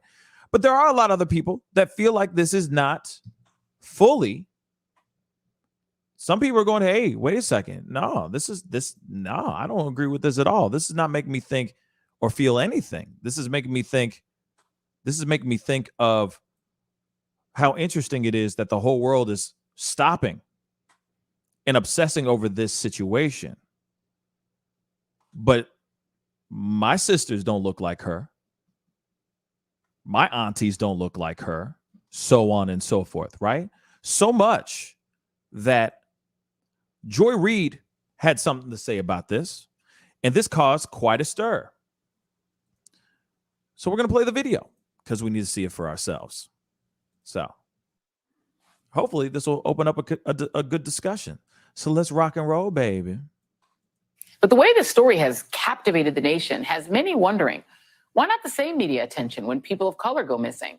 Well, the answer actually has a name: missing white woman syndrome, the term coined by the late and great Gwen Ifill to describe the media and public fascination with missing white women like Lacey Peterson or Natalie Holloway, while ignoring cases involving missing people of color.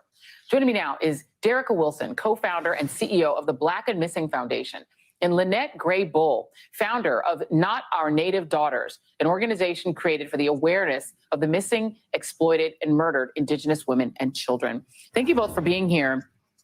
I bring up this point because there's a case that's so similar. A journalist friend of mine, Derica, sent me this story about a young, about some other people that are missing. There's one guy whose name is Daniel Robinson. Daniel Robinson is a young black man. He's only 24 years old, 5'8", 165, black hair, brown eyes. That's his description. His dad has hired a private investigator to find him. He's missing part of an arm. He was last seen driving away from his job site in the Buckeye, Arizona desert on June 23rd. And his case struck me because it's very similar. He's missing in this, the same part of the world. It's a case that it has all of that same kind of sizzle, the sort of mystery of it. This young man who just goes missing. I never heard of it until this friend of mine sent it to me. And I guess that's the issue, isn't it?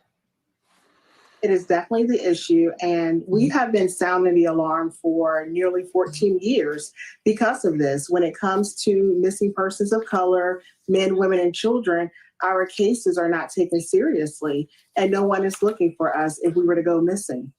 Now, here it is.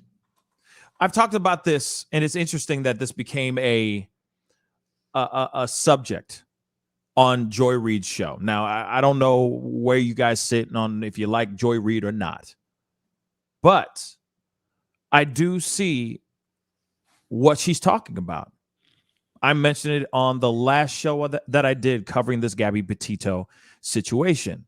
There are plenty of other people that have gone missing, plenty of people of color that have gone missing over the past, just in the month of August alone, that we have not talked about, that people have not talked about. And the thing is that as soon as someone who is blonde hair, blue eyed, looks good on camera, within the confines of what is aesthetically beautiful, they check all the boxes. Next thing you know, everybody and their mama cares. But there are plenty of stories out here, like this one right here, this gentleman right here that has gone missing. And no one's talking about it. In fact, people are going and flooding hashtag Gabby Petito to talk about stories like this gentleman here, including Jelani Day, which we are going to be getting into here very, very shortly. Another young, promising black man that just up and disappeared. They found his car, but they have not found him. These are stories that we see all the time, but they're swept under the rug. The only reason why they're getting the light shown on these subjects and on these hashtags is because of everyone flooding Gabby Petito. Literally. I think it's true to a high degree, but I think it is a little more complicated than that. I mean, typically it will be the white blonde girl who gets the most attention, and generally I think this is because of the appearance of innocence. A lot of people seem to hold even if it's a terrible person, they seem to expect a degree of innocence from a blonde woman for some reason. And I mean, you can clearly see it with the police. They don't have that same degree of humanizing with, say, black women, for instance. They won't feel pity to the same degree. At the same time, it really does. Well, I mean, I think that it is basically how it plays out officially. So if you look, for instance, I mentioned a few times that guy that went missing on August 19th. He's got 3 toddlers and a wife waiting for him. He went missing in the same exact place as Gabby, and no one's talking about him. He's still missing. His family's still waiting for him. So, I mean, also, this is kind of coming with these guys from a hypocritical place. I saw it on Washington Post as well, talking about how the major news doesn't talk about these missing black people. They only cover the white blonde girls, but they're ignoring the fact that they're the ones doing it. All they have to do is cover the missing people and the problem will go away. But instead they're trying to talk about it like the coverage is a problem that they can't address. But it's a problem they created themselves, and they could fix it just as easily. You know what I find very interesting too is that people are trying to bury Joy Reid, specific, more like on the right, let's just say. I hate to go into that, the political spectrum, but I'm seeing a lot of conservatives, a lot of people that are in conservative media trying to throw Joy Reid under the bus. Yet, in my personal opinion, I think she's shedding light on a question that people aren't really talking about, except for me, of course, because I did talk about this before she talked about this. But I didn't turn it into a full subject. So shout out to her for bringing it up as a question, bringing it up as a discussion piece, because let's be real. The only reason why we are seeing Jelani Day in the news right now is because of Gabby Petito. They had to ride on the back of that hashtag so that Jelani Day's name would be put out there and shown. Now it's becoming more mainstream. Now it's becoming a major topic. But we weren't talking about it. I didn't even know anything about Jelani Day until I started looking up more things about Gabby Petito. And I was like, who's this young black man? And I started finding out more information, more things about Jelani Day. And I'm like, oh my word, this is terrible. The only difference, I think, on top of as far as the subject matter between Jelani Day and Gabby Petito, is that the storylines are completely different. There is no ex-fiance that drove their camper back home or their modified van back home and is not willing to talk to the police on the whereabouts of where Jelani Day is. He is like Brian Laundrie is the breadcrumb. He's a big ass breadcrumb to the facts of what's going on with, or what has happened. He's a key witness, a key element to what happened to Gabby Petito. Whereas Jelani Day, we don't have anything, which we are going to be covering here very, very shortly. So stick around. Like I said, we ain't going anywhere until we talk about Jelani Day. But people are trying to throw Joy Reid under the bus. Why, you ask?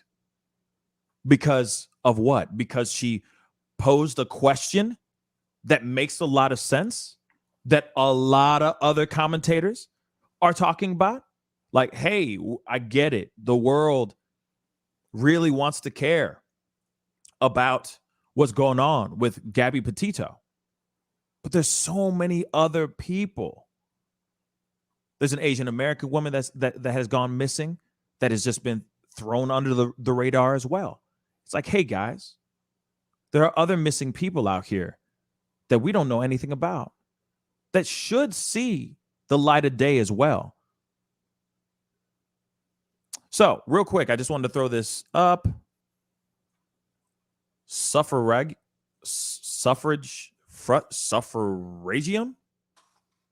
I'm sorry if I'm destroying that, but thank you so much for the $10 super chat. It says, can you confirm if Brian's mother was a former district attorney for 10 years?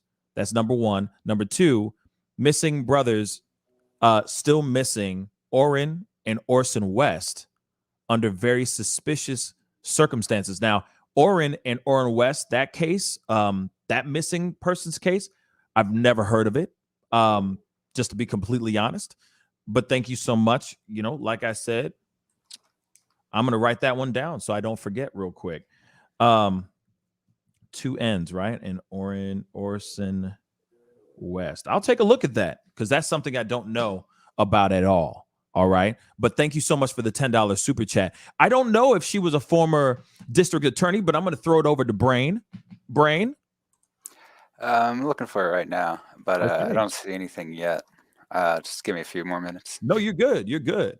If you don't mind, family, we're going to go into a little bit of this Jelani Day story because we don't have a whole lot of time. I know I know that David has to jump off here very, very soon, but I wanted to talk about this, and the Orrin and Orson West thing I will look into. That's something I don't know, but like I said, you know, missing stories, missing cases, missing person cases are not something that I look into very, very often. But I am now because, like I said, these are stories that need to be put in the forefront. So I'll definitely look into that for sure. But we got to go into this whole thing about, one second, guys.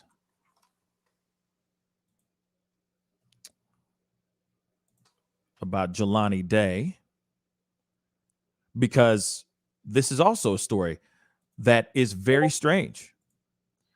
That is very, very strange to me. You know, like I said, it's a piece. And I know that some people out here are watching this and feeling some type of way about me talking about the race part of things. But you know what? It's a discussion that needs to be said.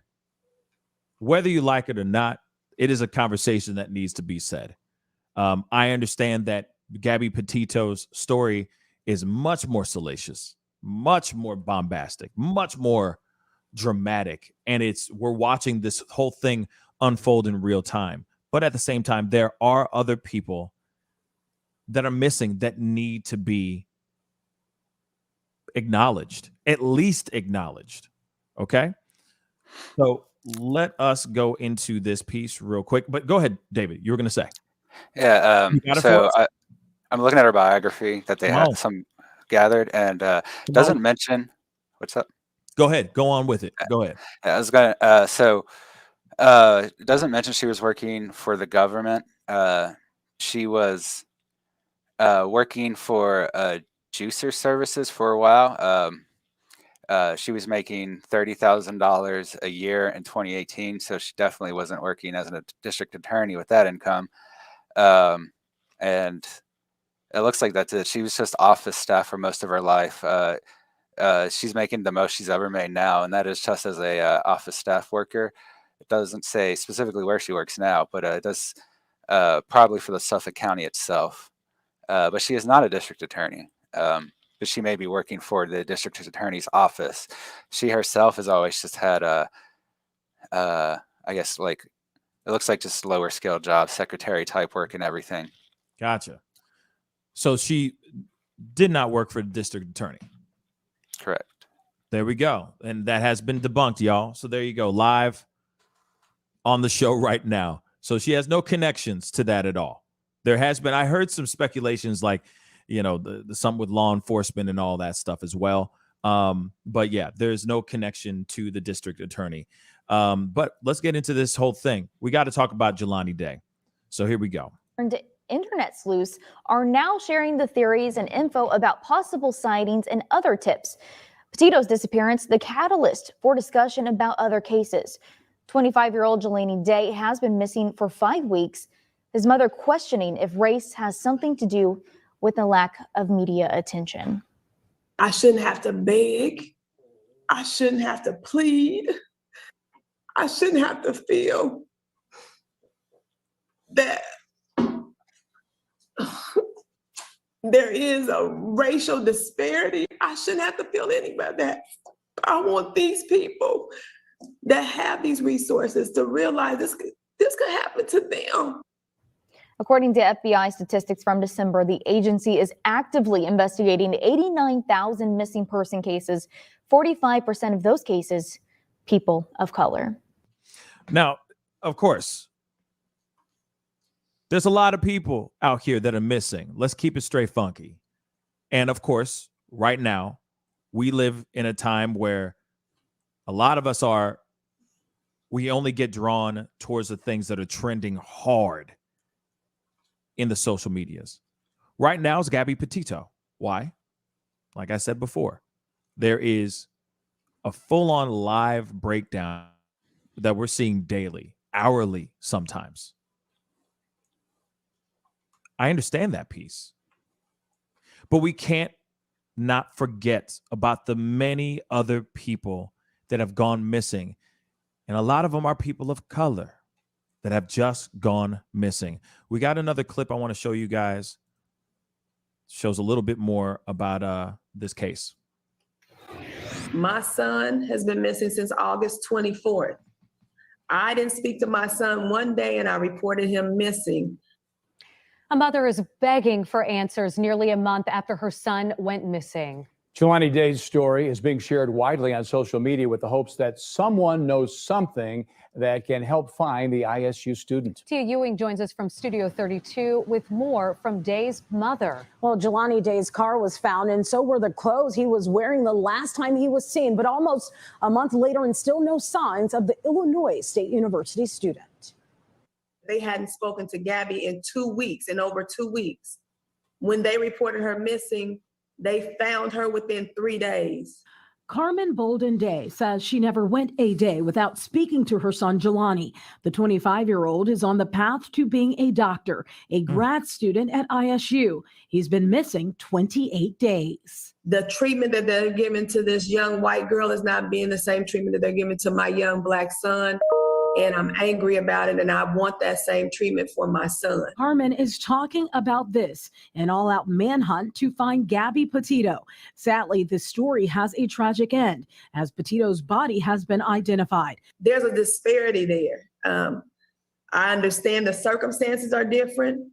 25-year-old Jelani Day from Danville was last seen on August 24th, captured in these pictures entering a store in Bloomington, Illinois. His 2019 Chrysler 300 was found 2 days later hidden in the woods, 63 miles away in the town of Peru. A body was found in that same area on September 4th. DNA results are pending. I'm not in denial and I'm not delusional, but since we don't know that that's Jelani, his mother says time is passing and the FBI should come in and help local police. I need you to be looking for Jelani. Bloomington PD says they are still working this case, collecting and analyzing physical and also digital evidence. Live in Studio 30. They're still looking things up. Understandably. They don't know everything. They don't know everything they don't know what the hell is going on. They don't know where this young man is, an aspiring doctor,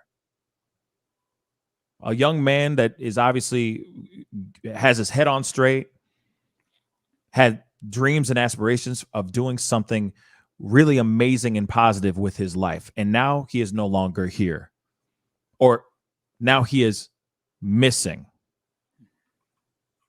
And they had to ride off the coattails of the hashtag Gabby Petito to even this out in front of people. He's been missing for 5 weeks now, and they still don't know where he is. Allegedly, they have found a body, and they're not letting the family even identify the body of this possible body that they have found. Now, this is all alleged, but once again, they're trying to find their son, their brother, and they still don't have any peace of mind, because they don't know where their son is, or that she doesn't know where her son is. It's terrible. They had to start a GoFundMe account so that they can go and use that money so that they can go properly do their own due diligence, their own search. And what's crazy is that they're right next door to me, kind of thing. This is in Illinois. And this young man has been missing for this long. But she also did say, and this is very true, without social media, like we discussed before, without social media, they wouldn't have been able to find Gabby Petito. They wouldn't have been able to find her at all. So they're going to the social medias and saying, hey, help us, help us, help us. Anybody know anything? Please speak up, talk, let people know what is going on. Do your TikToks, do your YouTube videos, post it on IG. By any means necessary, let us find Jelani Day. Help us find Jelani Day. David. Yeah, I just sent you an image over private, but this is one of the few clues they have right now, is that he was spotted at a dispensary on August, let's see, what was it? 24th. So they are currently asking if anyone has seen him in this someone in this clothing in that location between 7 a.m. August 24th and 4:20 p.m. August 26th, to contact Detective Paul Jones at 309-434-2548, and I'll put that in chat. But they really don't have a whole lot that they are, are looking for right now. I mean, so as far as we know, he just kind of disappeared. The report originally came from one of the faculty staff at his school, and they found his car in a wooded area. And they've been investigating it since then, allegedly, according to the police in the area anyway. And they're saying that they did find a body, like Pascal said, in the water, but because of the condition, it might take a full month for them to kind of figure out exactly who it is, because they don't say it, but I assume that it's in very bad condition. And they did find it in the water, which does make it much harder to do that kind of work. Okay. And sorry, the last day they actually have it. So that image, the one I just sent you, is actually from August 27th. But they did have, that's why they're looking the days before, because on the 27th, he was definitely in this dispensary. They have an image of him in his clothes, and they're asking people if they had seen him any of the days around that. And he was driving a white vehicle with a black top while he allegedly went to these places. And that's pretty much all they have right now. They're asking if anyone sees his Chrysler 300, which again is a white body with a black top, to call that a detective number that I put into chat. But right now, that's kind of all they have. They're still waiting for people to come forward with information. They've asked the Illinois State University community if anyone there knows any information to come forward. Mm-hmm. And until then, they're going to be working with this unidentified body they found on September 4th. So it could still be another 2 weeks before they get the results on this one, according to the forensics office, because of the condition of the body, like I mentioned before. So right now they're trying to look, just basically see if there's any other evidence, because they're not for sure that this body's connected. And the initial report from the coroner said it's there are signs that it's not him. They didn't say the specifics though, so I don't know if they're like talking about height or something that's obvious like that. But until we get the full forensics report, we're really not going to know. And that's if they even release it. They don't have to, and a lot of times they don't. Yeah. But so if the coroner is right, the body they found in the water, and like I said, this isn't the coroner's final finding, this is just his first impression, then that means we still don't have any evidence other than this last image of the guy, and he's still out there somewhere, alive or dead. So we shouldn't just wait to get these results, because the police do think he might still be out there somewhere. So if you see him, please call that number if you're in the area and you see him in that shirt, or if you were at any of those dispensaries in the state or in the city during those days and you saw somebody like that, they need that information right now, because this is the last anyone saw of him was on this the late August trip to the dispensary, and that was over 3 or 4 weeks ago now. Yeah. It's very interesting. This whole situation, and it's terrible. It's absolutely terrible. The situation where they found a body, but it says it's going to take a while for them to actually even do anything as far as getting any information, the important information. They haven't even let the family even try to go and identify this body to see if it could be him, so on and so forth. I mean, there's a lot of questions that are popping up in regards to this whole situation. But Mara Sharice, thank you so much for the $10 super chat. Thank you so much. Says things that are important to you. I guess that was another half of a statement. But folks have to learn to take your sour with your sweet. Get political. If it's a race issue, speak it. It's necessary. I couldn't agree with you more. Thank you so much, Mara Sharice, for the $10 super chat. But yes, I do think it is very important that we talk about those things. I know that not all of us want to talk about race. Not all of us want to talk about the things that are going on. But at the same time, these are the realities. These are the things that we have to deal with as Black people in this world. There it is. There are plenty of people out here that are not with us and never got the coverage like we have been seeing.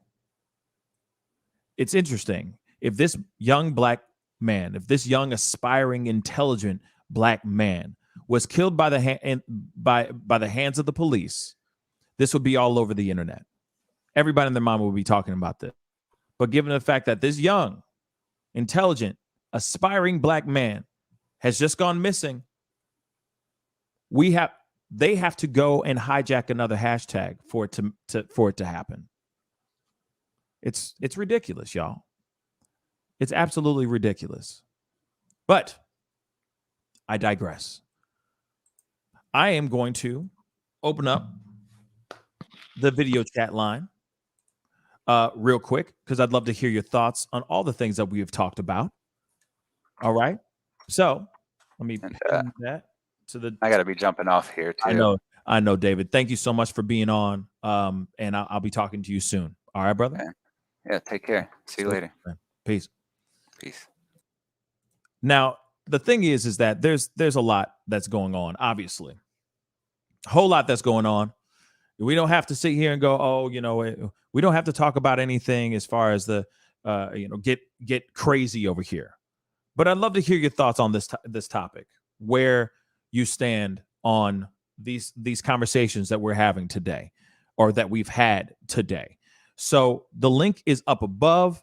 Go ahead, click on it. Love to hear your thoughts on all this. Big shout out to David for being on. I appreciate having my brain on the show.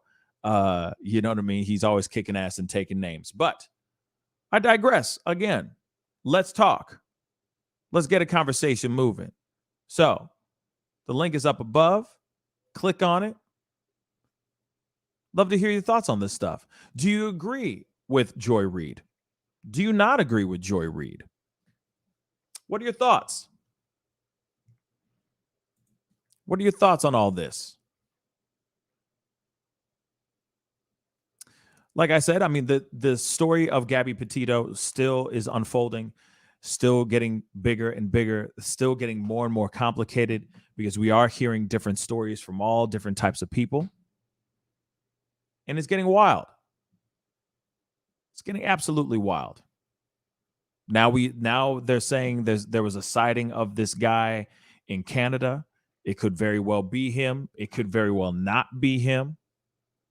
There's a lot of possibilities here, ladies and gentlemen. So I'd love to hear your thoughts on this. So hit that link up above and let's get a conversation moving, babies. Also, please do me the favor, hit that like button. All right. Please hit that like button. I'd love to see this thing go past 350 likes. That would be amazing. All right. We are working hard out here in these streets, y'all. And don't forget to hit that subscribe button. Okay. We are covering this and we cover a lot of other things. So wherever you're watching this show, please go follow me on Twitter. Go follow me on Instagram. Go hit that like button on our Facebook page. Wherever you are watching this show right now, please do whatever you need to do to make sure that whenever we go live, we are live. Okay. We got Keisha. What's up, Keisha? How you doing, sweetheart? Hi, Pascal. I'm good. How are you? I am good. I'm living. I'm loving it. It's been a great morning, great conversations. And hopefully we're getting closer to finding out what's going on with this whole Gabby Petito situation, and of course shedding some light on Jelani Day. But what are your thoughts, Keisha? Speak on it. I'm so heartbroken that her body was found and she is no longer with us. So my condolences to the family and friends of Gabby Petito. And it matters. It matters when it happens to anyone and everyone. And what we're saying about, when it's a Black person or person of color does not take away anything from how heartbreaking and important the Gabby Petito story is. And I don't want people to walk away thinking that Black people or people of color are saying that, because that's not what we're saying. What we're saying is this has been happening in our community for hundreds of years, and it's still the same story, and it shouldn't be. I lived in D.C. I grew up in the Maryland area, and I lived in D.C. for 13 years, and during my college years, and the number of young Black women and children that go missing, it's mind-boggling, and they don't get not even a shred of coverage in the local media. Not even. Once in a blue moon, someone might say something for a news cycle, not a whole day of news, a cycle. And if you blink, you would miss it. And it destroys you inside over years, and you try not to even think about it because it's so painful. So Gabby Petito is definitely important, and this story is definitely important. And figuring out what happened to her, where Brian is, what he knows, if he's involved, all of that is extremely important. But knowing what happened to Jelani and the countless nameless others, the American Indian women and children that go missing, I mean, we really have to stop and not be in our own tribes, but be a whole community of Americans and a community of the world. It doesn't matter where in the world this is happening or to whom it's happening. It's just as important. And so those are my thoughts. No, I mean, it's beautifully said. Yeah, I totally agree. I think that it doesn't, I mean, I feel that it doesn't matter the race or the sex.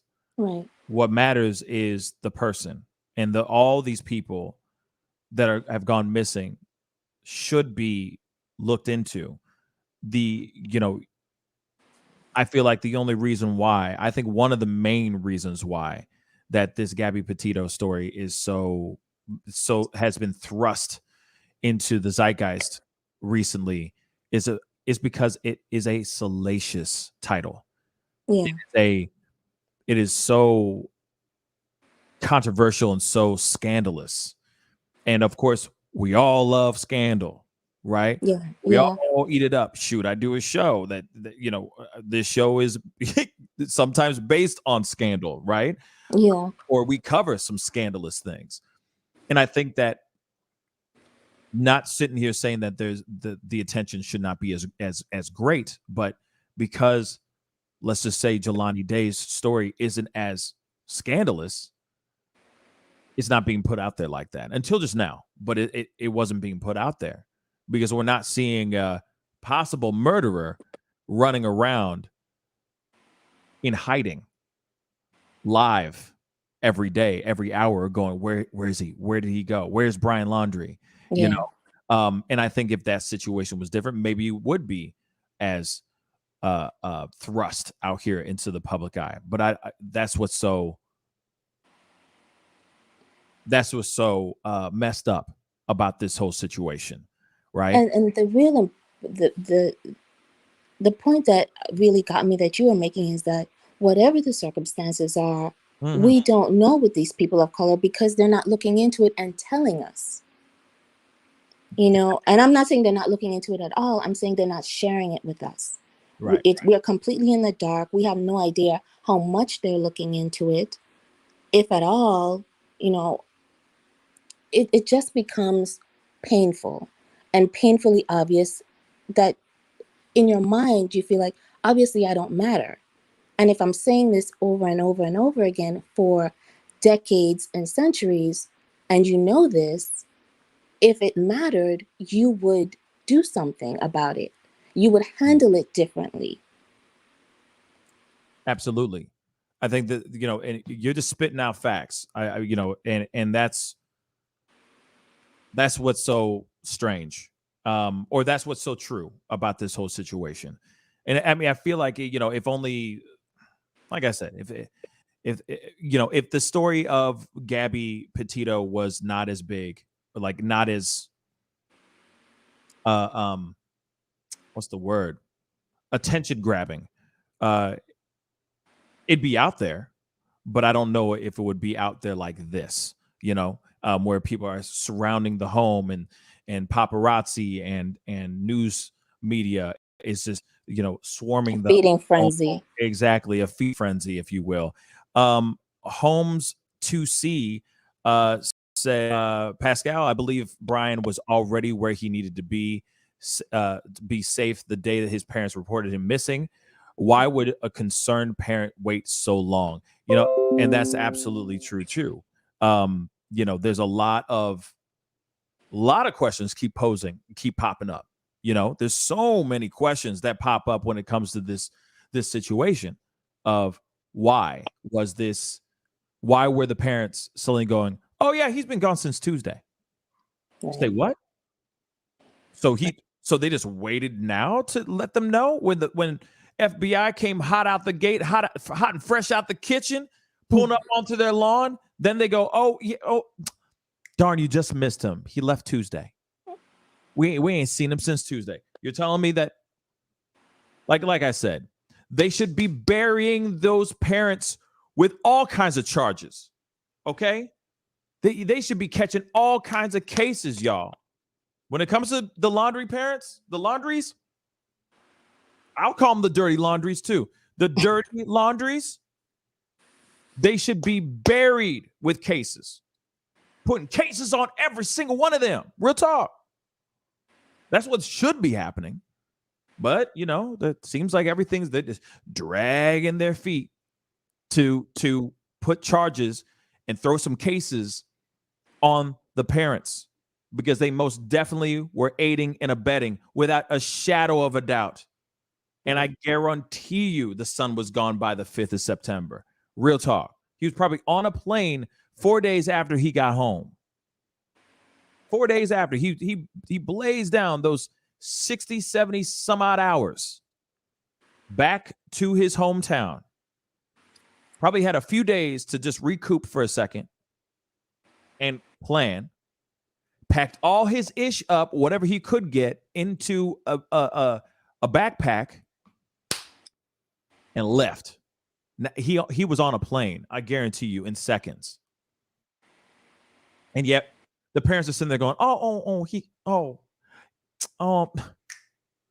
fiddlesticks. He gone. What? Man, they better be catching all kinds of cases. Make the parents suffer. That's what I say. Maybe that inspires the son to come back. Think about it. Because he's going to sit there and go, why?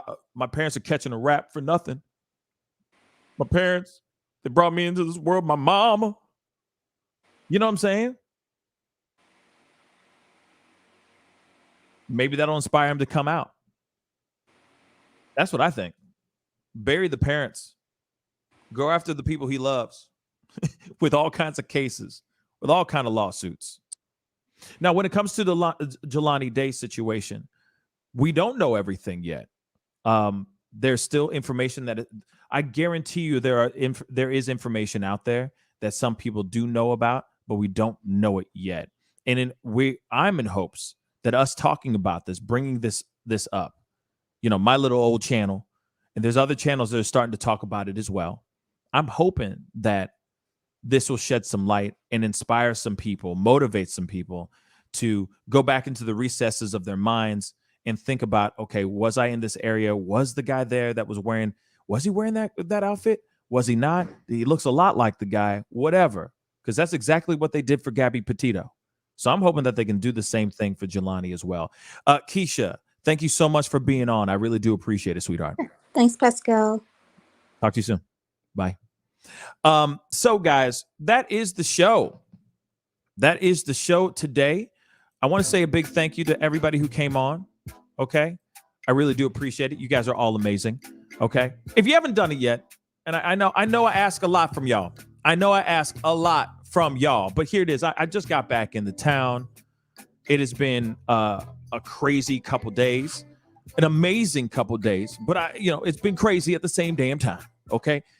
I just went to Atlanta, had a sit down and interview with Larry Reid live. And if you don't know who he is, please go check out his channel. He's pretty damn amazing and very extremely talented individual. So please go check him out.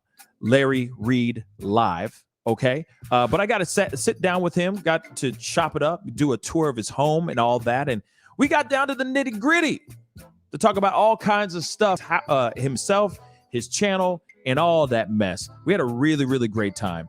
And that interview will be going out next Wednesday. And I cannot wait to show this video, to show this interview with you guys, because it really did some amazing stuff. We really did cover a lot of amazing stuff. But real quick, A-Lady just asked something. Did I sing with Larry? No, I did not. But he did play a little piano for me. I'm going to be real. That's the only little bit I'm going to say, because he there was so much that happened in that interview that was fire. All right. Very revealing conversation, very funny, very heartfelt. It was really dope. And I cannot wait to share this with y'all. Real talk. Okay. So for those of y'all who are watching this show, be sure to tune in for the rest of this week. Well, we only have one more day of the work week, but you know what I'm saying. I do this show Monday through Friday at 9 a.m. Central Standard Time. So please go hit that subscribe button, please. Hit that subscribe button, please. All right.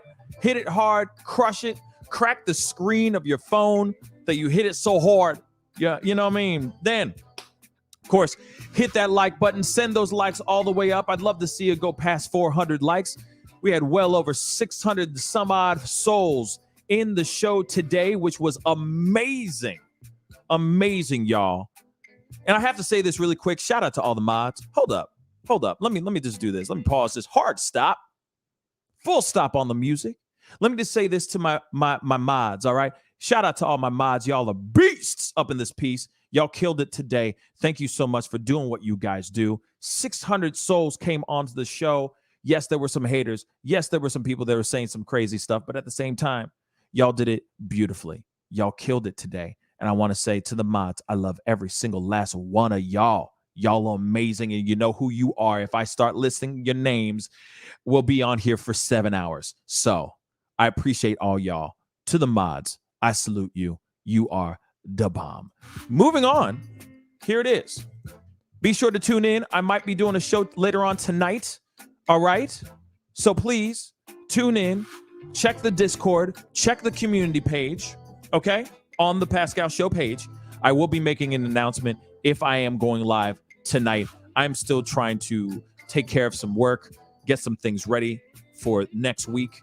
I have a lot of projects still sitting on my desk, piling up on my desk because of my trip. It kind of slowed some of these things that I want to get going done. Okay. So you know, if I do go on tonight live, it'll be at 7 p.m. Central Standard Time. So put that in your calendars, put an alarm on, whatever.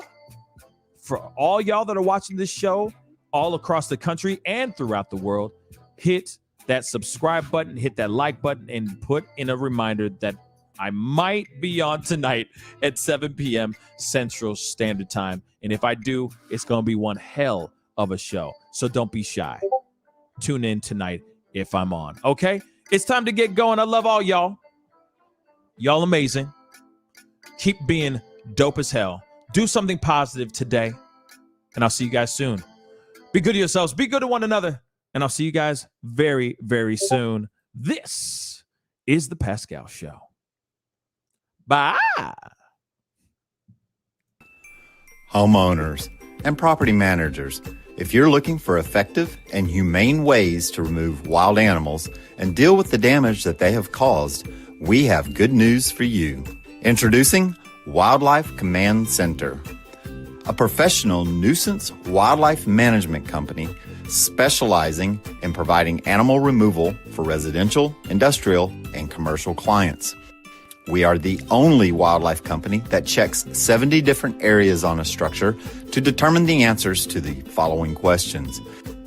Exactly which animal are we dealing with? How is the animal getting inside the home? What kind of damage is the animal doing to the structure? Once we get the answers to all of these questions, we develop and write up an action plan to resolve the animal issue completely and provide a quote to implement that action plan. We perform a very in-depth 70-point wildlife inspection. From visually inspecting the highest point, the chimney, to physically crawling inside the attic space and looking for animals, chewed wires, fecal matter, chewed structural wood. We inspect everything. Our inspection process covers all of the following 70 points: animal-proof chimney cap, roof ridge vents, roof to soffit junctions, dormer fascia, attic gable vents, gutter lines, fascia trim, garage door, utility penetrations, water, gas, electric, and cable, bathroom vents, attic roof ridge vents, attic electrical, wiring, junctions, boxes, and lighting, concrete decks, additions, wooden crawl spaces, basement plumbing, penetrations, ceiling, floor, and wall. Wildlife Command Center's mission is to deliver the finest quality wildlife removal and pest control service that is safe for the environment. For more information, call us now.